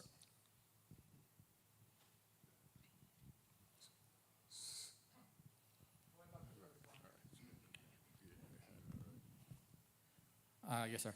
Going back to the requirement, do we need to own the building? Because our church is just renting the building in order to apply for the grant. Yes. So the person who owns the building would have to put in part of that, yes. So you mentioned right here, to your left. Oh, right. Oh. So you mentioned the word or the SARS. Yes. Could you explain to the audience what that means? SARS. Yes, sir. Thank you. I didn't go through the whole thing. I thought I did I didn't say any acronym. So SARS are suspicious activity reports. So this is when you see, and we're not talking about based on ethnic background, white, black. This is behavior based. So when you were even looking, most of my career I spent doing counterterrorism investigations. You have in your head, right, somebody that looks like me from the Middle East, that's conducting the international terrorism, right? That's not the case. Like, there's threats from everywhere. It's not male, it's female, black, white, brown, everything in between. So what we're looking for is behavior. What is out of place? And I'll use an extreme example. A person comes in the middle of the summer wearing a coat, right? A long trench coat. That is strange. That's really strange, right? That is something that should be reported. And I'm just using that as an extreme example. It doesn't matter what that person looks like. That is strange behavior. That's suspicious behavior. Yes, ma'am. Good evening. If someone submits an application for a grant and it's denied, will they get feedback on what sections were missing or what was not appropriate for that application? Yeah, so I'm going to probably open the floodgates on this and really screw myself, but so generally we do not do that because we do get a lot of applications. So for example, the state applications, we're getting approximately on the average about 550 at this point. Feds, we get about 300 or so. So within the grants bureau, they're not doing that, but if you like, you can reach out to me and I'll look through it for you. Thank you. One other question. Is it a reimbursement grant? Yes. So the church would have to put out the money first and then it's reimbursed? Yes. So I'll go through some of that admin okay, stuff. Thank you so much. Yeah, my pleasure. So these are reimbursement grants. So what does that mean is that you are awarded $150,000. The federal grant is 3 years, the state grant is 2 years. We are not expecting you to spend $150,000 in the first 3 months of getting this allocated, right? In fact, it's gonna take time to get to that point. So when you're doing projects, say you're for cameras, it's gonna take more than just 1 month. You have to get 3 bids, you choose whoever you want, and then it's in phases, right? Usually first payment, second payment, third payment. When you submit those receipts to us, including the check or the payment method, we say it's 2 weeks when you get that money back. It's usually within 5 days. So you're not expected to toss out, say, $30,000 for a camera system right away. Most places are phased out in terms of the payment process. And even with us, we are very quick to get that money back. Again, we say 2 weeks, it's usually within 5 days. Yes, sir. Yeah, hello, hi. Oh, hi. I wanted to know what, I don't know if I missed it or not, but what is the determining factor on who is awarded the grants? So it's based on point system. It's, you're showing is what's your threats, right? That in every community, there is a threat to any house of worship. It doesn't matter which one. What are your vulnerabilities, right? That is where the site assessment comes in, outlining, hey, there's not enough lighting in the parking lot, so a terrorist can sneak in the dark and shoot up the place. Oh, the doors, they're not working well. A terrorist can easily access the doors. So you're showing threat, you're showing vulnerabilities, and then consequences. If there was a terrorist attack, what does that have in terms of relevance to your house of worship and the community as a whole, right? Does that answer your question? Yes. And based on, and this is what I'm saying, based on how you write the grant, you don't have a lot of characters in these boxes, so you have to be very precise and concise outlining that. And again, over and over, homegrown violent extremists. That's it. Nothing else, no traffic, no crime, homegrown violent extremists. Because if you don't show that, their point-based systems basically start deducting points. So we're gonna take the top tier, right? That's how and why it's competitive. For those who are getting 40 points, and the cutoff for the feds have been usually about 32, 31. So you can't lose points in these things. Right, so that's how we basically prioritize based on how you write the grant. Yes? Is a site assessment required prior to the grant application? Yes. Okay. So 3 requirements, 501(c)(3), site assessment, UEI number. Okay. Very easy to get, just reach out to me and we'll get those site assessment done for you. Any other questions? Okay, great. Thank you.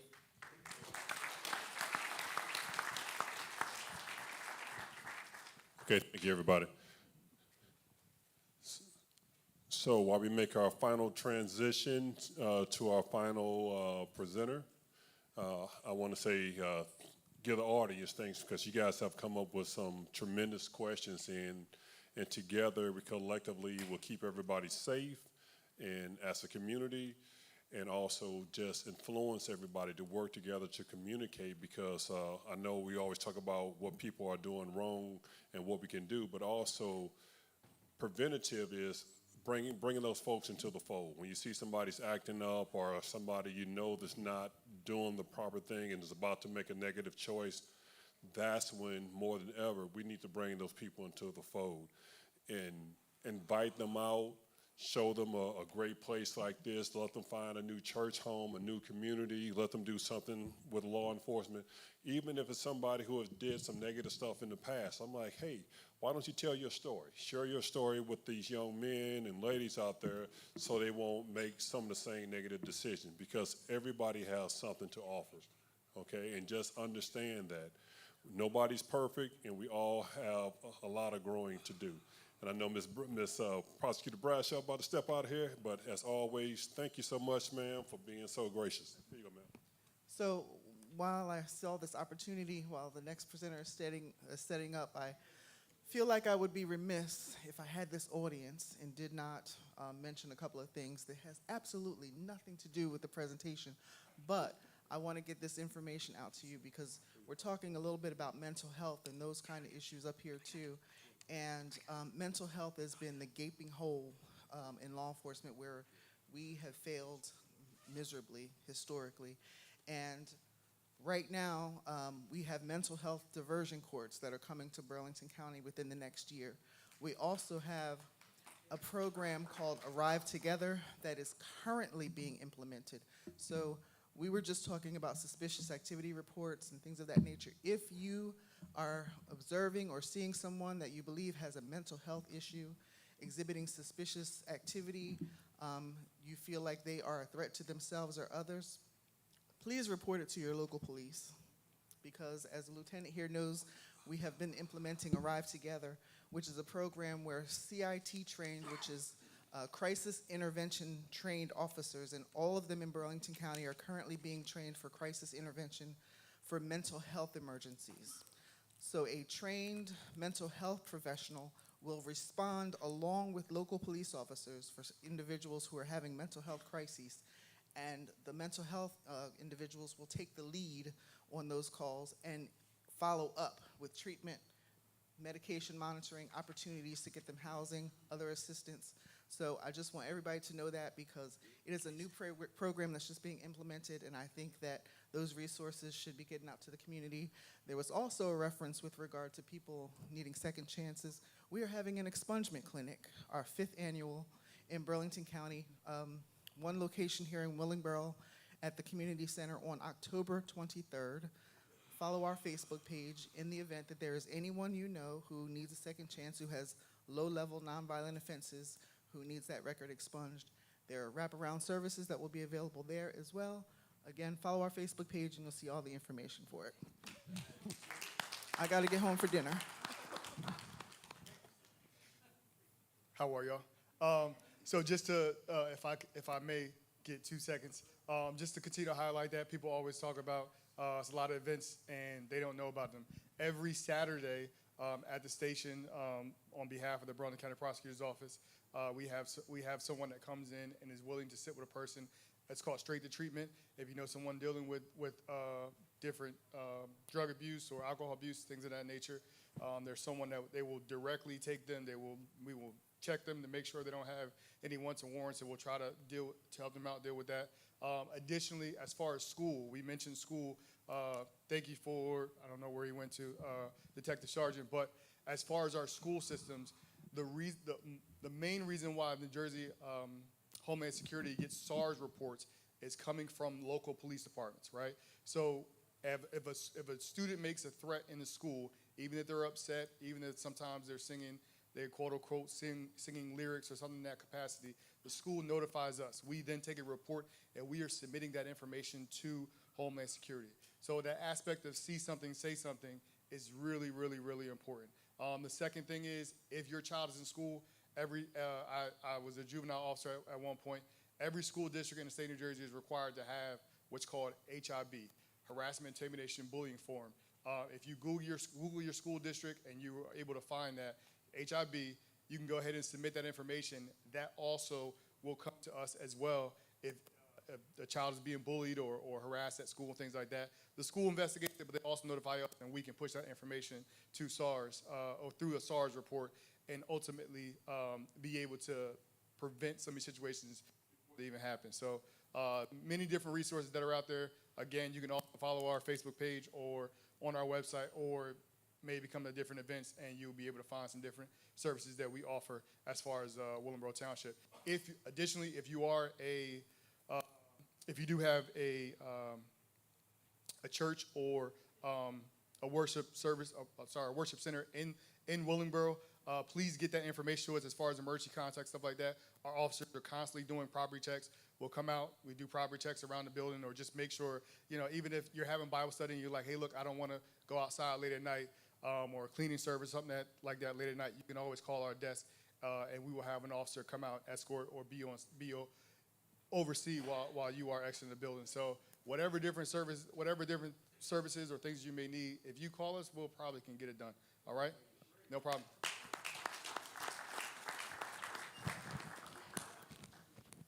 Okay, for the next presentation and the final presentation of tonight, my colleague and friend will be talking to you about threats that are and threat reporting, and he's going to give you an overview of certain things that happen when it comes to civil rights. But him and I have been working. Matter of fact, he's like a mentor to me and a good friend.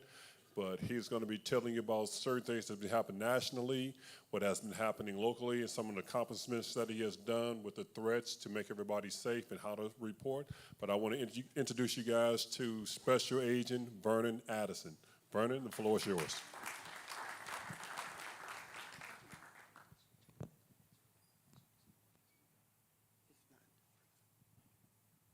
Good evening.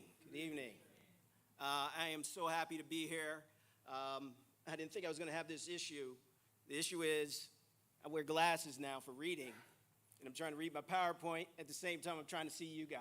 So if you see me doing like this back and forth, then you'll know like it's time for me to do a little bit of reading and not so much looking at you. But I want to thank Delaware Valley Baptist Church. I want to thank all of you for being here tonight. I want to thank Pastor James, Pastor Chris, Pastor Ben, and again, just thank all of you. This will probably be the last presentation I'll give in my career, so I am more than blessed to be here at this moment, at this time, to serve you guys.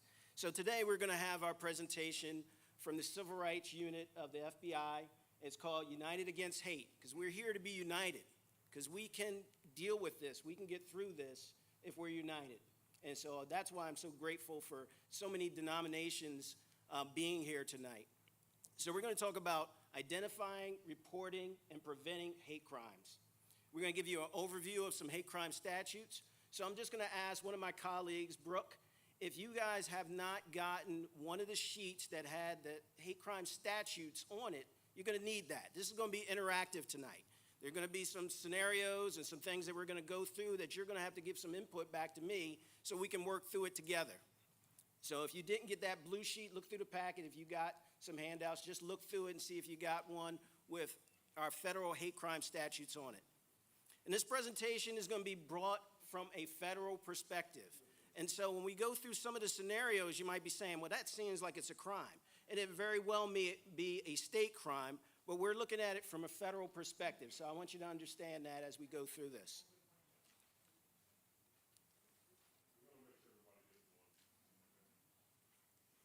So here's tonight's agenda. So the first thing we're going to do is we're going to introduce ourselves to each other. I want you to know who I am. Since I'm the one giving this presentation, you should know my background and why I'm here giving this presentation. And I want to know who you are, and I also want you to know who your fellow audience members are, because this is going to be a collaborative effort for us to really combat hate in this country, and we can't do it alone. So we're going to go and give an overview of hate crimes and hate incidents. I know the prosecutor touched on it a little bit. My colleague Izzy, he talked about it a little bit, but we're going to really dive deep into it and give you a definition of what a hate crime is and what a hate incident is and why they're treated differently, but why they're all both important. And then we're going to talk about why it's so important to report a hate crime and a hate incident to your local law enforcement and to the FBI. And then we're going to talk about strategies that we can come up with to help prevent hate crimes in our communities. So, we're going to do the introduction. So again, I'm Special Agent Vernon Addison with the FBI's Newark Division, and I'm assigned to the Trenton Resident Agency. This is my 33rd year in law enforcement. In 4 months, I'm retiring, mandatory. Yeah, I can't wait. So prior to becoming a FBI agent, we're going to talk about some serious things, but I want to give a little bit of levity. So if you can just indulge me real quick. Let's see if I can get it to come up. No, that's not what I want. Here's the glasses.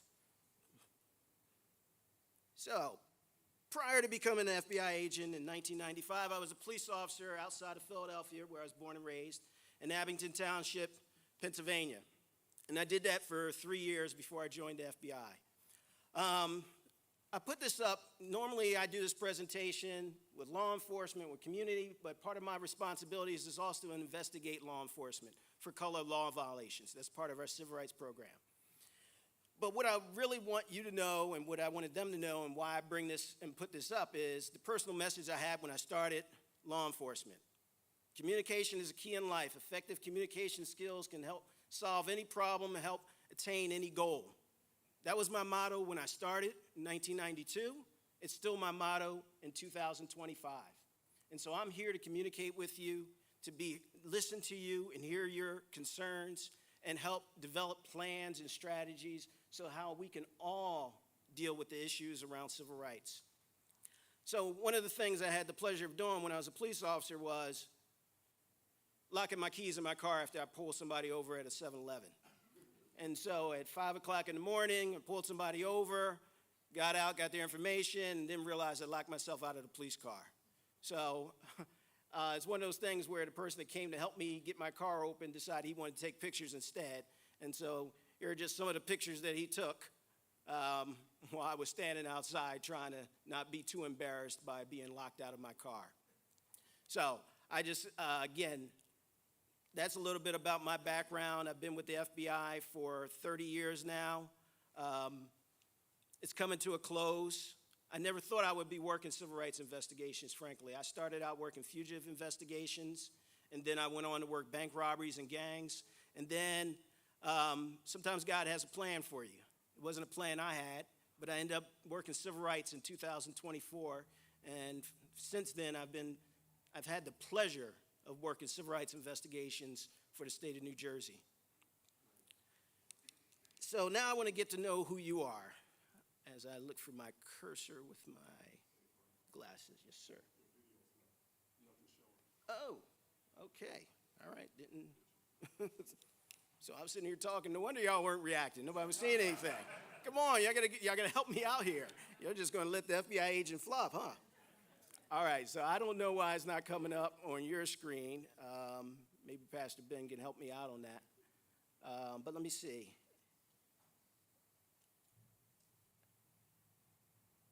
No, don't want you to have that one. Let's see, let's do the old escape button. Pastor Ben.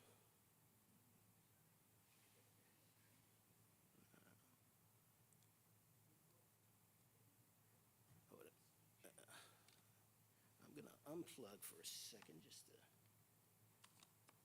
and then, all right, let's see if that helps. All right.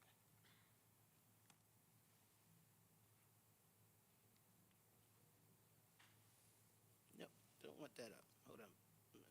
Close that out. All right. All right. Back on track. So I'll show you that picture at the end if we have time and you're not tired and want to go home. All right, but you guys were just going to let me sit up here and talk as if pictures are going on behind me. I'm starting to wonder. No, we had some technical difficulties. I'm just going to keep going. So that's my background. Now I want to get to know who you are. So I'm going to just ask you a few questions. And if this applies to you, just raise your hand. And I want you audience members to look around and just see who's in the audience. Is there anyone that works for and volunteers for a religious organization, community organization, or NGO? Okay. Make sure you're looking around the room because I want you to know who's in the room. All right. All right. Anybody in law enforcement? Okay, let's see. Hands up high, law enforcement people. Come on. Even retired, yes. All right, quite a few. Thanks for being here. Thanks for the service. Work for a federal, state, or local government in a non-law enforcement position. Okay. A couple hands. All right. Work in an educational institution. Okay. Okay, a few people. Know someone affected by a hate crime. Okay. So I'm going to share with you how I've been affected by hate crime, and then I'm going to ask just one person, if they feel like it, to share how they've been affected or how their community has been affected. My first introduction to hate was when I was about 8 or 9 years old. A babysitter, a neighbor, took me and my older sister to go skating. If you're familiar with Philadelphia, we went to the Elmwood skating rink. We had taken Sept and got off at the wrong stop, so we had to walk the rest of the way. And as we were walking, we walked by a park where several white males were sitting on a wall. And as we walked by, they started calling us the N-word. And then they started chasing us. And as they were chasing us, one of them threw a rock and hit me in the head. Scared, 8 or 9 years old, don't know what's going on. I get to the skating rink, my head's bleeding. I'm crying, obviously. I'm traumatized. Even speaking about it now brings it all back up. So that was my introduction to hate at 8 or 9 years old.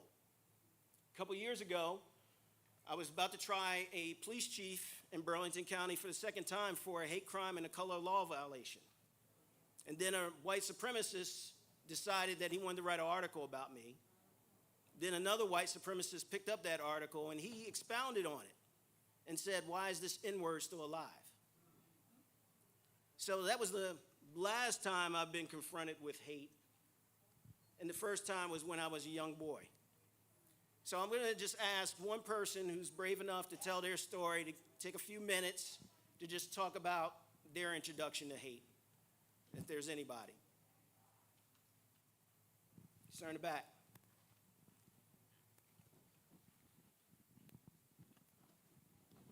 Good evening. When I was 15 years old, my very first job that I worked was at a Quick Check. On Sunday mornings, I was responsible for putting the newspapers together, so I had to be out and early before everybody else got up. And on the way from walking from my house to the Quick Check was probably about anywhere between a 10 to 15-minute walk. It was two white guys coming down the street.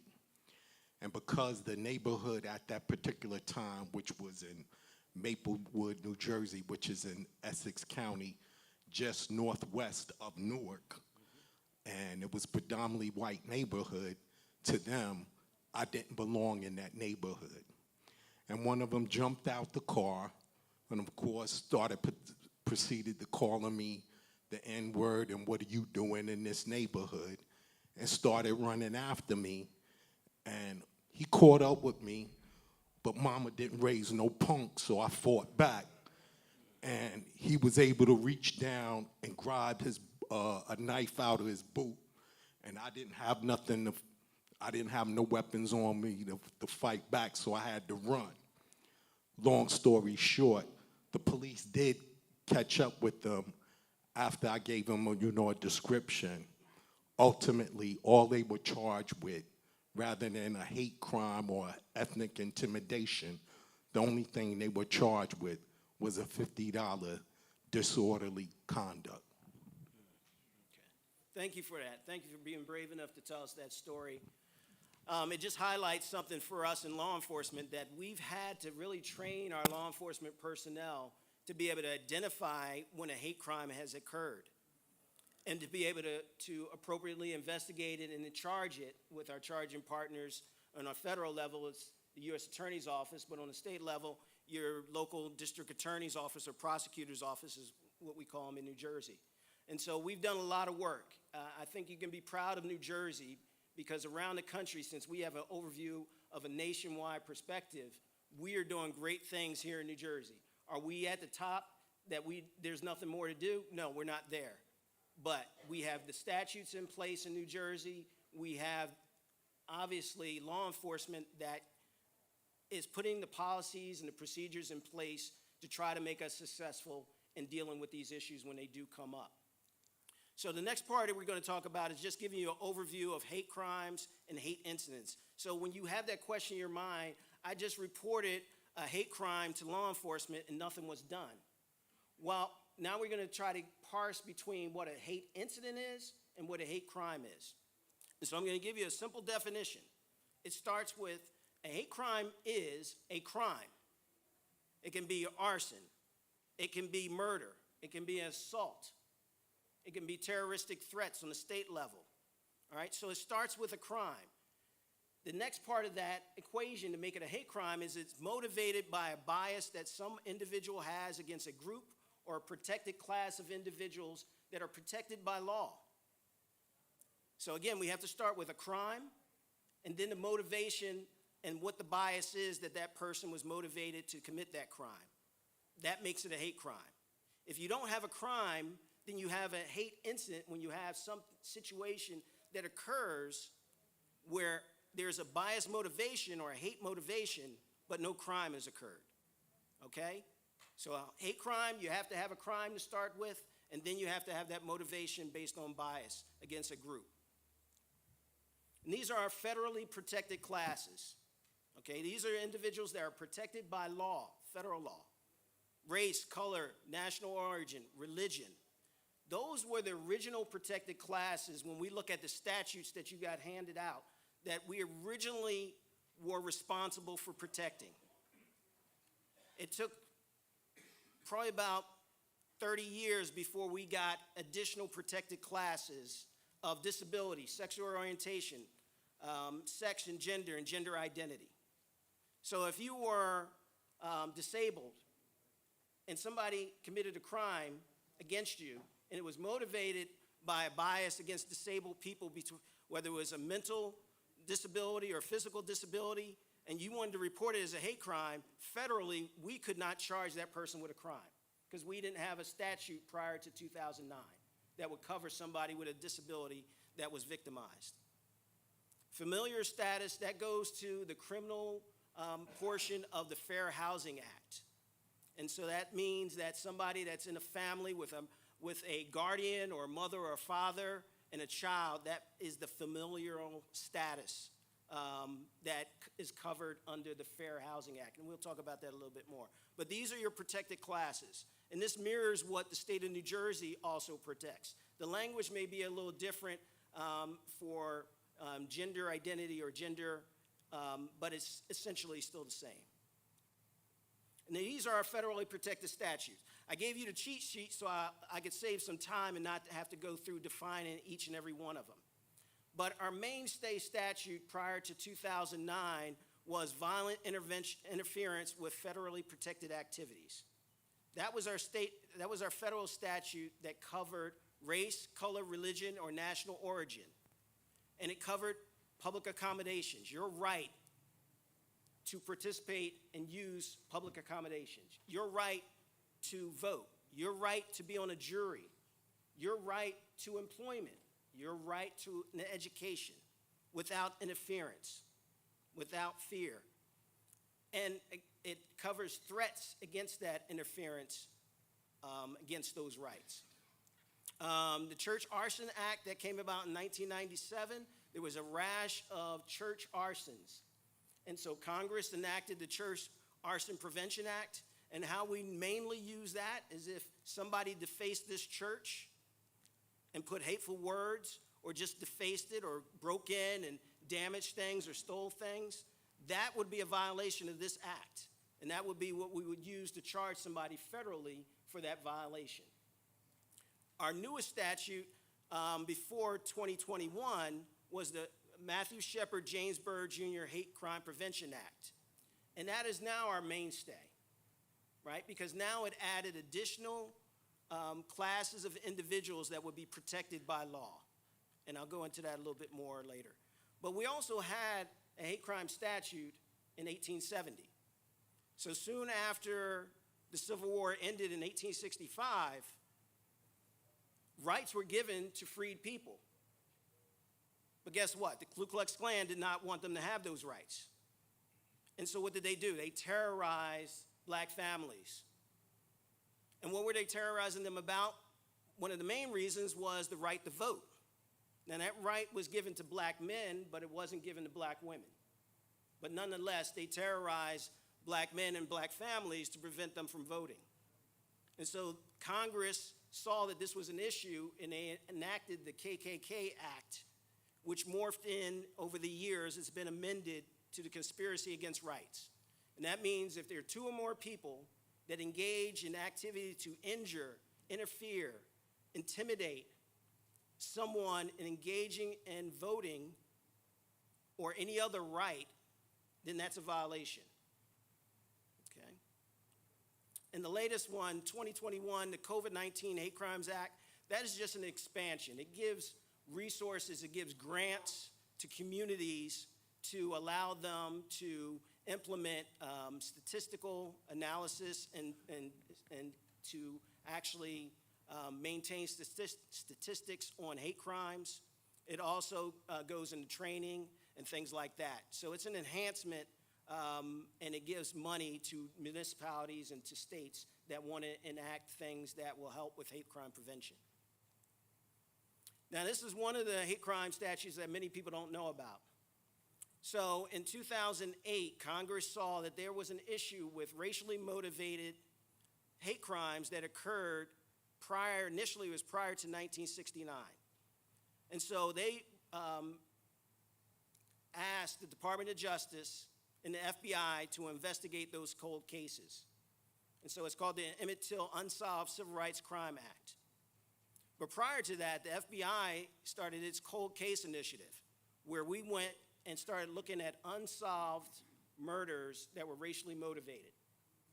And we tried to locate witnesses, victims, and so we went to the NAACP, we went to the Urban League, we went to our community partners and said, are you aware of any unsolved murders that were racially motivated over the years prior to 1969?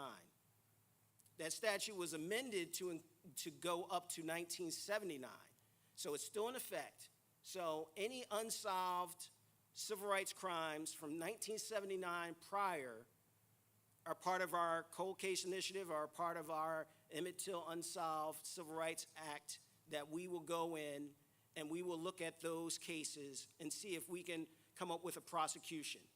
Now, if there's not enough evidence, because there are many barriers to these kind of investigations after so many years, identifying and finding living witnesses, identifying the perpetrators, whether they're alive or not, and then just time. There's statute of limitation issues. There's many barriers to these types of investigations when you're going back 20, 30, 40 years and trying to investigate them and then ultimately prosecute them. But if we're not able to prosecute them, what we do is we'll put together a memo that will be available through a Freedom of Information Act request, where we will outline what the situation was, what we did to try to investigate that and attempt the prosecution, and then that information is made available to the community so they will know what actually was done and why something wasn't prosecuted. The other thing that we do is we provide resources to local municipalities and states if they want to attempt to investigate and prosecute those matters. And so, it's kind of come full circle that many people are saying that there were things that happened in the 60s, 50s, 40s, 30s that nobody did anything about. And we're trying to make amends for that, and Congress saw fit to enact this act so that we could have the jurisdiction to do that. Many people ask, why do hate crimes matter? I told you my story. That gentleman in the back told his story. I didn't call the police when mine happened. I was 8 or 9 years old. It wasn't even a thought of mine. But it affects communities. It affects individuals. It affects individuals that have the same trait as someone that is victimized through a hate crime. Think of Mother Emanuel Church. If you had the same trait as the victims in that case, how would you feel about going to church the next Sunday? Hopefully people of faith know that we're not to worry and be fearful, but it's a natural response. Tops supermarket shooting in Buffalo. Would you be comfortable going to a supermarket after that just happened? Or would you be hesitant? Hate crimes are message crimes. That's the intent of the person that perpetrates a hate crime. They're not only sending a message to the victim that they target, but they're sending it to everybody that has the same trait or characteristic as that victim, and then to the broader community and to the nation. I mean, some of these things have stopped our nation in its tracks when they've happened because of just the heinous nature of them. When I heard about the shooting, and I know the prosecutor mentioned it in Minneapolis, somebody targeting kids at a Catholic school and shooting them while they're doing Mass. I went to a Christian school all my life. We would do chapel twice a week, Tuesdays and Thursdays. I couldn't even imagine somebody coming up to the windows shooting an AR-15 into the church trying to kill us. But if you sent your kid to school in September to a Christian, Catholic, Muslim school, would you not be hesitant?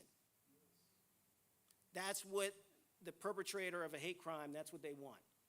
And it's our job, just like with the active shooter, not to be in the fear, but to take proactive actions to get more understanding, to learn the tools that law enforcement uses, and then see where you can have a role in preventing these crimes from happening. There are some states in the United States that still don't have a hate crime statute. Wyoming doesn't have one, and South Carolina. My folks are from South Carolina and Virginia. I can't believe that South Carolina doesn't have a hate crime statute. I should say I can believe that, but I can go both ways any given day. But we're lucky here in New Jersey that we do have a very robust hate crime statute. Right? So it is not a standalone statute. The statutes you have from that the form I gave you, those are standalone statutes. We can charge those as they sit there on the piece of paper. For the bias intimidation statute, a local police officer or detective has to charge an underlying crime, such as murder, assault, terroristic threats, arson, harassment. So they can't go to the prosecutor and just say, prosecutor, I want to charge bias intimidation. No, where's the other charge? Where's their assault charge? Where's their harassment charge? So that's how it's a little different in the federal system. But as you can see, the protected classes are almost just the same except for gender expression, just terminology differences. But they protect the same classes as does the federal system. So I know we've been hearing a lot about protected speech lately, right? So the First Amendment, it's the First Amendment to our Constitution, to our freedoms. It covers the freedom to worship as you wish, whether in a Christian church, a temple, whether it's Buddhist, Hindu, Muslim, it gives us that right. It gives us the right to assemble peacefully. It gives us the right to protest. It also gives us the right to express hateful speech. Hateful speech is protected speech, as long as it doesn't come with what we call true threats. And true threats are an expression of an intent to unlawfully violate and injure someone in the course of a crime. Again, because a hate crime has to have a crime. But we value protecting speech. So the FBI does not go out and try to prevent people from saying hateful things. We don't investigate people for saying hateful things. We want you to report when hateful things are said, because it may be a precursor to something else. It may be a precursor to an active shooter. It may be a precursor to another hateful event that might get more violent. that person is not stopped. But it also may solve a prior crime, or it may solve a future crime. And it gives law enforcement the tools to understand the trends and the things that are happening in their community. So it's very important. So now here comes the interactive part. I know it's late. I know we've had long days, but I'm going to need your cooperation and your participation, because we're going to go through what a hate crime is in some scenarios, and some of these are real-world scenarios. I won't tell you which ones, but they are. And what a hate incident is, and the difference between the two. Okay, now I need to put my glasses on. So, this was a letter sent to a Presbyterian church about gay marriage. Leviticus chapter 20, verse 13. If a man also lie with mankind as he lieth with a woman, both of them have committed an abomination. They shall surely be put to death. Their blood shall be on them. How can your churches accept this action? How can they turn against God's word? Get your Bibles out. Open them to the above chapter. People, you had better turn around or your souls are going down. Any church that accepts this action should be burned to the ground. Any pastor who performs such marriage should be kicked out of the church forever. The above statement could happen to any church that performs this action. You have been warned, churches. Who thinks this is a hate crime versus a hate incident? All right, so who thinks it's a hate crime? Raise your hand. Okay. Who thinks it's a hate incident? Okay. Who doesn't know? Okay, all right. So this would be considered a hate crime. And again, we're talking about our federal statutes. So again, it doesn't mean that we're going to get to a successful prosecution. But because of the threats that are made about burning down churches, you've been warned. That will be enough for us in the FBI to initiate an investigation. Now, the ultimate determinant of charges is, one, the evidence, and then the U.S. Attorney's Office. So the U.S. Attorney's Office is who prosecutes our cases. So they would make the final determination about whether we would have enough evidence. But this is a starting point, because then we would do investigative steps to find out what this person's intent was. We might go out and interview him or her and find out what their intent was. We might interview people that know them. We might see if this person is implicated in any other actions in the area. Okay, because this could be a nationwide letter. This could have been sent nationwide, but there could have been some action in some other place that we're not aware of. So this would be something that would trigger an investigation on behalf of the FBI because of the threats. Would you want to report it? Either way, incident or not? Yes. And I'm just going to give you a little cheat sheet. I always wanted to be a professor. I don't think I'd be good at it now, but I always like when professors gave you the answers beforehand and you could feel a lot smarter because you knew what it was. So you're going to want to report all these scenarios. Okay. So here's another one. It's in the Islamic Center of America. It's been defaced. You got a cheat sheet right in your lap. Would this be a hate crime or a hate incident? Okay. Anybody think it's a hate incident? Okay. All right. I'm doing. Uh-oh. I saw that hand. I'm quick. Okay.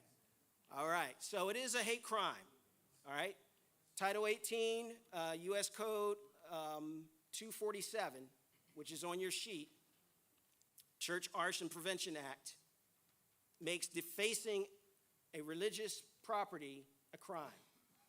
Okay? So this would be on a state level, this would be vandalism. On a federal level, it would be defacing. And so that would be something that we can investigate, open a case up, and actually charge an individual with defacing that Islamic center. Would you report it? Yes. Okay. This gentleman has a word and then Islam. Is that a hate crime or a hate incident? Anybody think it's a hate crime? Nah, that's just. All right, so yes, that is a hate incident. Free speech. We have the right to express hateful rhetoric, hateful speech, hateful T-shirts. So that is our right under the First Amendment. and we do protect that right. Would you report it? Absolutely, absolutely. Here's another one. If Jesus returns, kill him again. Is that hate speech? It's hate speech, right? Everybody agree? Would you report it? Is it a hate crime? No. Okay. Correct. It's protected speech. Therefore, it's a hate incident. Now, these are going to get a little harder. So a young African-American brother and sister are walking down the street. They pass a man who screams racial slurs at them. Is that a hate crime or a hate incident? Anybody think it's a hate crime? Okay. Again, further example of protected speech. Now this one's going to get a little complicated, but a Jewish community center sits on the corner of a diverse neighborhood. A group of older men walk past the community center every Friday evening and shout out anti-Semitic comments. The next day, the same group of men throw rocks with painted swastikas through the center's windows while a displaced synagogue is conducting Shabbat morning synagogue services. Okay. Anybody think it's a hate incident? What about prior to the sentence that says the next day? Would that be a hate crime or a hate incident? Okay, very good, very good. A 20-year-old Muslim woman from Pakistan wearing a hijab attends a public university. She returns to her dorm room to see a note stuck to her door that says, "Your people don't belong here." Is that a hate crime or a hate incident? Okay. Now, there's some factors we could add to this fact pattern that might get us to a hate crime. Now, if the individual put on there, "You better leave or I'm going to kill you," okay, now we're starting to teeter on hate crime, right? All right. Will we report it? Yes. And I'll make a note about this one because it deals with public universities, and this is something for you all to recognize. A lot of the hate crimes that we see in the state of New Jersey happen in schools. And the hate incidents are happening in the schools. And I'll take that, I would say the hate incidents are happening in schools more than the crimes. But there's a starting point for those mass shooters, right? We don't know where they started at, especially when they killed themselves, and we can't go back to what they were doing 5 years, 6 years earlier. So be very mindful when you're talking to your kids about who they associate with, online gaming platforms. Monitor those. Talk to your kids about hate. This is not something that, when they get old enough, because they're already experiencing it. You may not know, and Detective Shadari didn't talk about it, but every day around 4:30, municipalities send their hate incidents and hate crimes to the Attorney General's office. And then it gets blasted over email to the law enforcement that have a role in combating hate and domestic terrorism. And so at 4:30, my phone starts vibrating. The majority of those emails deal with juveniles, whether it's swastikas, whether it's calling someone an N-word, anti-Semitic things, anti-Islamic. So it's learned behavior that is happening in the schools, happening in the universities. Princeton, which is an area I cover, I'm responsible for civil rights investigations in Burlington and Mercer County. At least once a day, if not 2 or 3 occasions during the day, when those messages come, is about Princeton University and anti-Semitic things being done on that campus, whether it's stickers being placed in bathrooms with anti-Semitic comments, or swastikas, or other rhetoric around the war in Gaza and Israel. So just so you know. Okay, a Puerto Rican woman is speaking on the phone in Spanish to her mother while exiting a store. A woman walks up to her and says, stop speaking Mexican. We are in America. Speak English. Incident, yes. And an ignorant person, because Puerto Rico is a part of America, right? All right. Will we report that? Yes. Okay, a group of people, including a man with an intellectual disability, are socializing at a house. The group locks the man with an intellectual disability out of the house and yells insults and slurs at him about his disability. Soon the group began pelting him with frozen water bottles from a window, causing a large gash in the man's head. Crime. Now, there's some nuances to what we have to do on a federal level to make that prosecution. So there's something called the Interstate Commerce Clause that allows us to have the jurisdiction we do as a federal agency. You know, interstate means crossing state lines, crossing international borders. So we would, part of that statute says that we have to meet the burden of identifying an interstate nexus for us to prosecute. In this, and I don't want to get too much in the weeds, we would look, where's that water bottle made at? If it's Fiji water, guess what? It's not made in New Jersey. It's an international company. That would give us the nexus to prosecute this case. All right, we'll definitely report that. So I'm going to skip ahead because I value your time. And so I think you guys have it, and I appreciate that. And actually, we were done. I didn't realize it. All right, not done, not done the presentation, just done the scenarios. All right, so again, the debrief for this portion is just understand that there are hate crimes that require a crime to have been committed and the motivation be a bias against a protected class. Then you have a hate crime. Anything else, which whether it's protected speech that's hateful, is a hate incident. And we want to know about those two. Law enforcement needs to know about those things. And so these are just some things for you to think about. What new insights do you have into hate crimes? How does reporting hate incidents benefit the community and law enforcement? What may keep you from reporting hate incidents and crimes? So just so you know, hate crimes are underreported. Hate incidents are underreported. I've been called the N-word more times than I can think of, and I've never once thought to pick up the phone and call the police. Now, I grew up in Philadelphia, and I knew they wouldn't come, but they're getting better. So that may be a barrier. But in your community here in Willingboro, in the surrounding Burlington County community, or if you live outside, you have to call us, because that's the only way resources are going to get applied to this issue in your community. So just keep that in mind. I hesitate to call 911 at times when things happen, because I'm thinking, if I do it and I've been in law enforcement for 33 years, I understand if you do it. But I'm going to tell you, just pick up the phone and call. Call. That's what we're getting paid for. Now, reporting. If you have a hate crime that occurs, get help. The FBI, we are not first responders. Your local law enforcement is going to be your first responders. Call 911. Get help coming, whether it's local, whether it's the police or an ambulance or whatever you need to make that situation safe. You want to call 911 as soon as possible. That will also cover you reporting this incident as a hate crime. Now, one thing that I didn't do and didn't ask you to do in those scenarios was actually put that hateful language in the scenarios, right? But when you report a hate crime, if they called you the N-word, don't say N-word. You need to tell the officer exactly what was said, that you can remember to the best of your recall. You don't need to mince words, because they need to put in their report exactly what was said. Because if the case ever goes to trial and that officer's on the stand or you're on the stand, you want to be able to recall exactly what that person said that made it a crime and made that motivation based on your protected class or the protected class of the situation that you observed. Then we're going to ask you to call the FBI. And there's several ways that you can do that.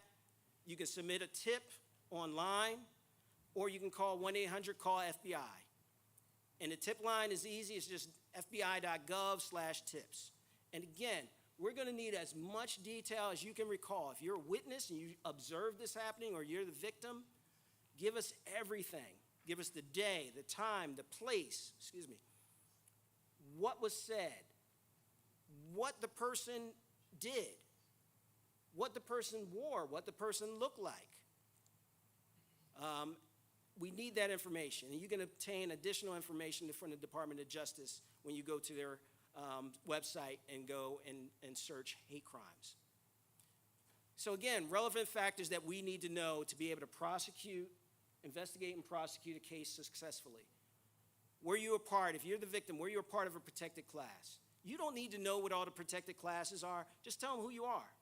I'm a gay man, or I'm an African American, or I'm a male, or I'm a woman, or I'm a Muslim, or I'm Pakistani. Tell us exactly who you are. Comments, written statements, gestures. Did the person put up any hand signs, any signals? Did they have any tattoos? What were their exact words? Any drawings or symbolism that was placed on your house or your place of worship? Graffiti, we need to know those things. Don't wash them off before you call the police. It may be hateful. Do not wash those things off. Do not remove anything before the police get there and have an opportunity to take pictures and document and save that as evidence. Also, if you get threats to your house of worship, do not delete the messages. Do not delete the messages. Not until law enforcement is there and able to get a copy of those messages. And even if you think it's benign and it really wasn't a threat in there, we report all hate incidents, right? All of them, because it may be a precursor to something bad. All right. Previous incidents in your community. Membership in hate groups. If he says, I'm a member of the base, or I'm a member of the European blah, blah, blah, blah, blah, or I'm a member of the African blah, you want to document what that person said or who they identified themselves as. Location of the incident. Where did it happen? Did it happen in your church? Did it happen at your job? Did it happen in the supermarket? Did it happen in aisle 5? Wherever it happened, make sure we get that information. So, you encounter this guy. What do you want to tell us about him? You know, yeah, he had on orange. Okay. Is there anything else you want to share with us? Maybe he had a tattoo that looked like Hitler. That might be important for us in our prosecution. So you want to make that information known. He had a bunch of scrolly things. Like, listen, if you can't identify it exactly, but you can say his whole head, face, body was tattooed, and some of it looked hateful. It can be that vague if you really don't know. But tell us that. Don't just tell us it was a white guy wearing orange, and we start looking for a white guy wearing orange, where it's a guy that's a white guy wearing orange with a whole face full of tattoos, and Hitler's at the center of his chest. Yes. So we need to know that. So each year we ask law enforcement to voluntarily supply us with information to help us collect data on hate crimes. So I can tell you that 85% of municipalities don't report to us voluntarily. Only 15% do. But that 15% does cover the majority, almost 200 million plus people in the United States.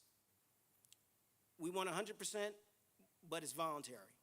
But these are the stats that we have on hate crimes from September 24th through September 25 of this year. And as you can see, the biggest category is race, ethnicity, ancestry. The next biggest category of hate is religion, okay? And it's pretty much been like that for like the last, almost since I've been doing this. Yeah, I'm looking at the time. We started half an hour late, so I'm gonna keep on going. If you guys got, if you get restless, just let me know. I don't wanna, abuse your time. So here are the top 5 categories from the information that we've collected. Anti-black, for the last 15 years, has been the top category for bias crimes in the country and in the state of New Jersey. It's been like that for 15 years. Anti-Jewish has been the second. Now, if you combine gender, gender identity, gender expression, and you put those categories together, the LGBTQ community is being targeted the third most. All right, so this just gives you a snapshot of what we're looking at federally. Now, how can we prevent hate crimes? Now, you may be thinking, how can we prevent somebody from being hateful? It's not so much that we can prevent them from being hateful. We can identify them. We can identify situations where we can educate one another about each other, and that's why when we did the introductions, I want you to look around the room. These are your allies. These are the people in your community that you can use to come together if and when something does happen. So let me just talk about the roles, and I know it's been talked about a little bit. First responders, they respond to 911 calls. Local police departments. Get to know your local police department. Its chief, its bias unit if they have one, its officers in the community policing, and the patrol officers, right? Patrol officers, get to know them, okay? Their job is to respond and make the scene safe. Their job is to collect evidence and secure evidence. Their job is to investigate and then prosecute using state statutes any bias or hate crime incidents. Their job is to work with the district attorney's office or the prosecutor's office for successful prosecutions, either through providing evidence to the prosecutor that can be used at trial and also testifying about what they encountered when they were responding to an incident, and also bringing in witnesses that can help with that prosecution. What's our federal role? So we're not first responders, but why we ask you to call us, in addition to local law enforcement when a bias incident or a hate crime occurs, is because we do have a role. That's why I gave you those statutes. We do have a role to play. And because we have coverage nationwide, we may be able to link something that happened here in Willingboro to something that happened in Tucson, Arizona. A local police department may not have that coverage, but we may have that information. So it's very important. So our job is, if you call us, I get these calls as part of my duties. So if you call me, I'm going to get your information. All those things I asked you to be clear on, where you were at, what happened, what was said, I'm going to ask you those questions, and I'm going to get your information, contact information. And then what I'm going to do is, based on what you tell me, I'm going to call the U.S. Attorney's Office, and I'm going to say, hey, this is what we have. This victim is saying this happened to them. I think it is a violation of X or Y statute. They're going to clarify for me if I'm wrong, and they may say, I think it's more in realm with this statute. We don't, it doesn't really matter as long as we are clear that it's a violation and a potential hate crime.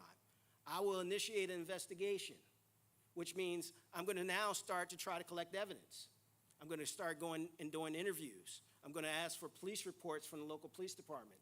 So when you file a complaint with your local police department because you've been a victim of a hate crime and they've deemed it like, yes, you were assaulted, you just left the hospital, make sure you give the local police department your medical records, right? We want to know what your injury was, right? Those things are important. If you had to get counseling, just knowing what happened to you because of that incident is important for us to know. So we're going to ask local law enforcement for those records, for those reports. And then we're going to present it either to a grand jury or we have the opportunity to, with probable cause, to actually just do an arrest and then do some other things in the background and hopefully get to a prosecution that goes to trial or plea, where someone has the opportunity to plead guilty. So we work with our federal prosecutors, we work with our local law enforcement. Now here's some additional resources that you can tap into to help you. Obviously, FBI.gov, you go to our civil rights section, you'll get information on civil rights issues around hate. Go to FEMA for churches. Your emergency operations plan that was talked about in the active shooter, they have information to help you develop that plan. FEMA does, okay? You can go to the ADL. Now, people may think, well, that's for the Jews. No, it's for everyone. They have a very robust intelligence apparatus about what is going on in your area. They call it a heat map, where they track what's going on in Burlington County, what's going on in Sacramento, what's going on in Florida. And they can give you that information, and it's free. And they do a lot of trainings for law enforcement. And so periodically, they'll send out an email saying, hey, we're going to talk about extremists post the election or extremists post some incident. And that's very valuable for us in law enforcement. NIOT, not in our town. That is an advocacy group. They do a lot around bullying awareness, which can lead to hate or may more from hate. They also do a lot of seminars and training for law enforcement and for community members. I know in Princeton they had walks against hate. They empowered young people to get involved, to say that they were going to fight against hate in their community in a peaceful way. The other one is the Victim of Crime Compensation Office. If you're ever a victim of a crime, any crime, we're talking about hate crimes, but any crime, you want to contact that office. That office will help you with resources, financial and otherwise, to help you deal with your situation, whether it's medical bills, whether it's funeral expenses. They have a wide range of things that they can help you with if you're a victim of a crime. So just really tap into that. And then the Attorney General's Bias Crime Unit. Again, we collaborate with our local and state partners, so they're another useful resource. Here's our DOJ components that are addressing civil rights issues and hate crimes. Obviously, the FBI, who I'm here to represent, we're part of the Department of Justice, but there's Civil Rights Division, and then the U.S. Attorney's Office in your area. And so here, we have two. We have the District of New Jersey, U.S. Attorney's Office that covers the whole state. But for the FBI, we don't cover Camden, Gloucester, and Salem County. Our Philadelphia FBI office covers those counties. So if you're from one of those counties, then you would call your Philadelphia FBI. If you don't know, just call us, we'll refer it to them. Okay? This is just the DOJ website. If you want to take a picture of that so you know where to go to get more additional resources that DOJ has available. And then we're about to wrap it up. Again, the whole purpose of this is for you to develop awareness about what a hate crime is, what a hate incident is, how important it is to report that to local law enforcement, to build relationships with local law enforcement, because we are a part of the community. I go to a church, and there was an incident at my church in Montclair where I missed the week before, and I came in, and the pastor started talking about something that happened where somebody approached him at the pulpit. I was like, whoa. And before, I would not carry my gun, because we're not required to carry a gun 24/7. Most of the time I do. And I was like, I need to carry it. And then I need to make them aware that I'm here. And then we ended up being able to do an active shooter training for our church, for all the security personnel and all the ushers in the church. So again, that's that awareness and building relationships and open communication about things that happen. And report, report, report. Recognize hate crimes and hate incidents. Don't hesitate. Report to police or FBI. Utilize local and federal resources to support victims and community. And I can't say enough about victim services. We have a victim services unit. The prosecutors have one. The U.S. Attorney's Office has one. Because getting somebody that's been traumatized because of a hate crime or active shooter to a trial may take months or years. And re-traumatizing them every time we have to interview them to prep them for trial or to just contact them, we're going to need to support them. And so it's a real big deal for us to make sure those services are in place and that we have great people. In the Newark division of the FBI, we have great victim services folks that partner with non-government organizations to provide resources to our victims and our witnesses and build relationships. Any questions? Everybody wants to go home? All right, all right. Well, again, thank you. I appreciate it. I hope you learned a lot.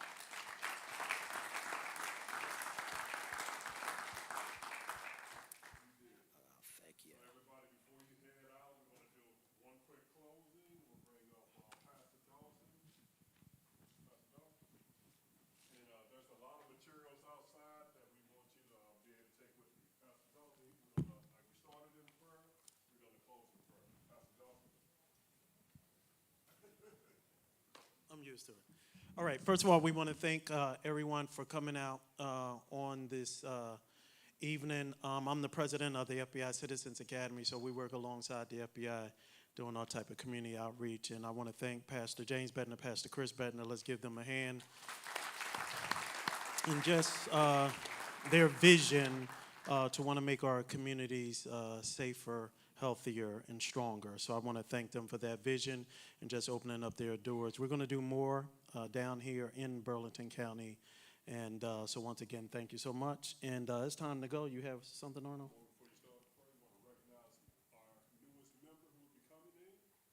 Yes, Minister Russ. Amen. Let's give the Lord a hand for him. And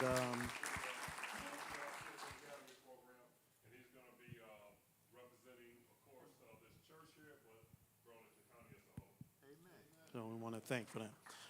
Let's pray. Lord, we thank you for this time together. We want to thank you for all of the people that you have brought together just to learn how to protect our houses of worship. We thank you for the information that was shared. Help us to apply it to our situation. And we thank you for the knowledge that was learned. We pray for traveling mercy and traveling grace as we leave this place. In all of this, we pray in your name. Amen.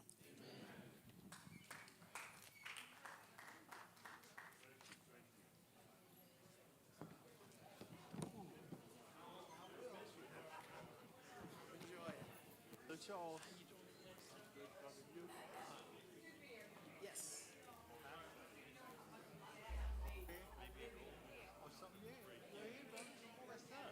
You need any help or assistance, let me know.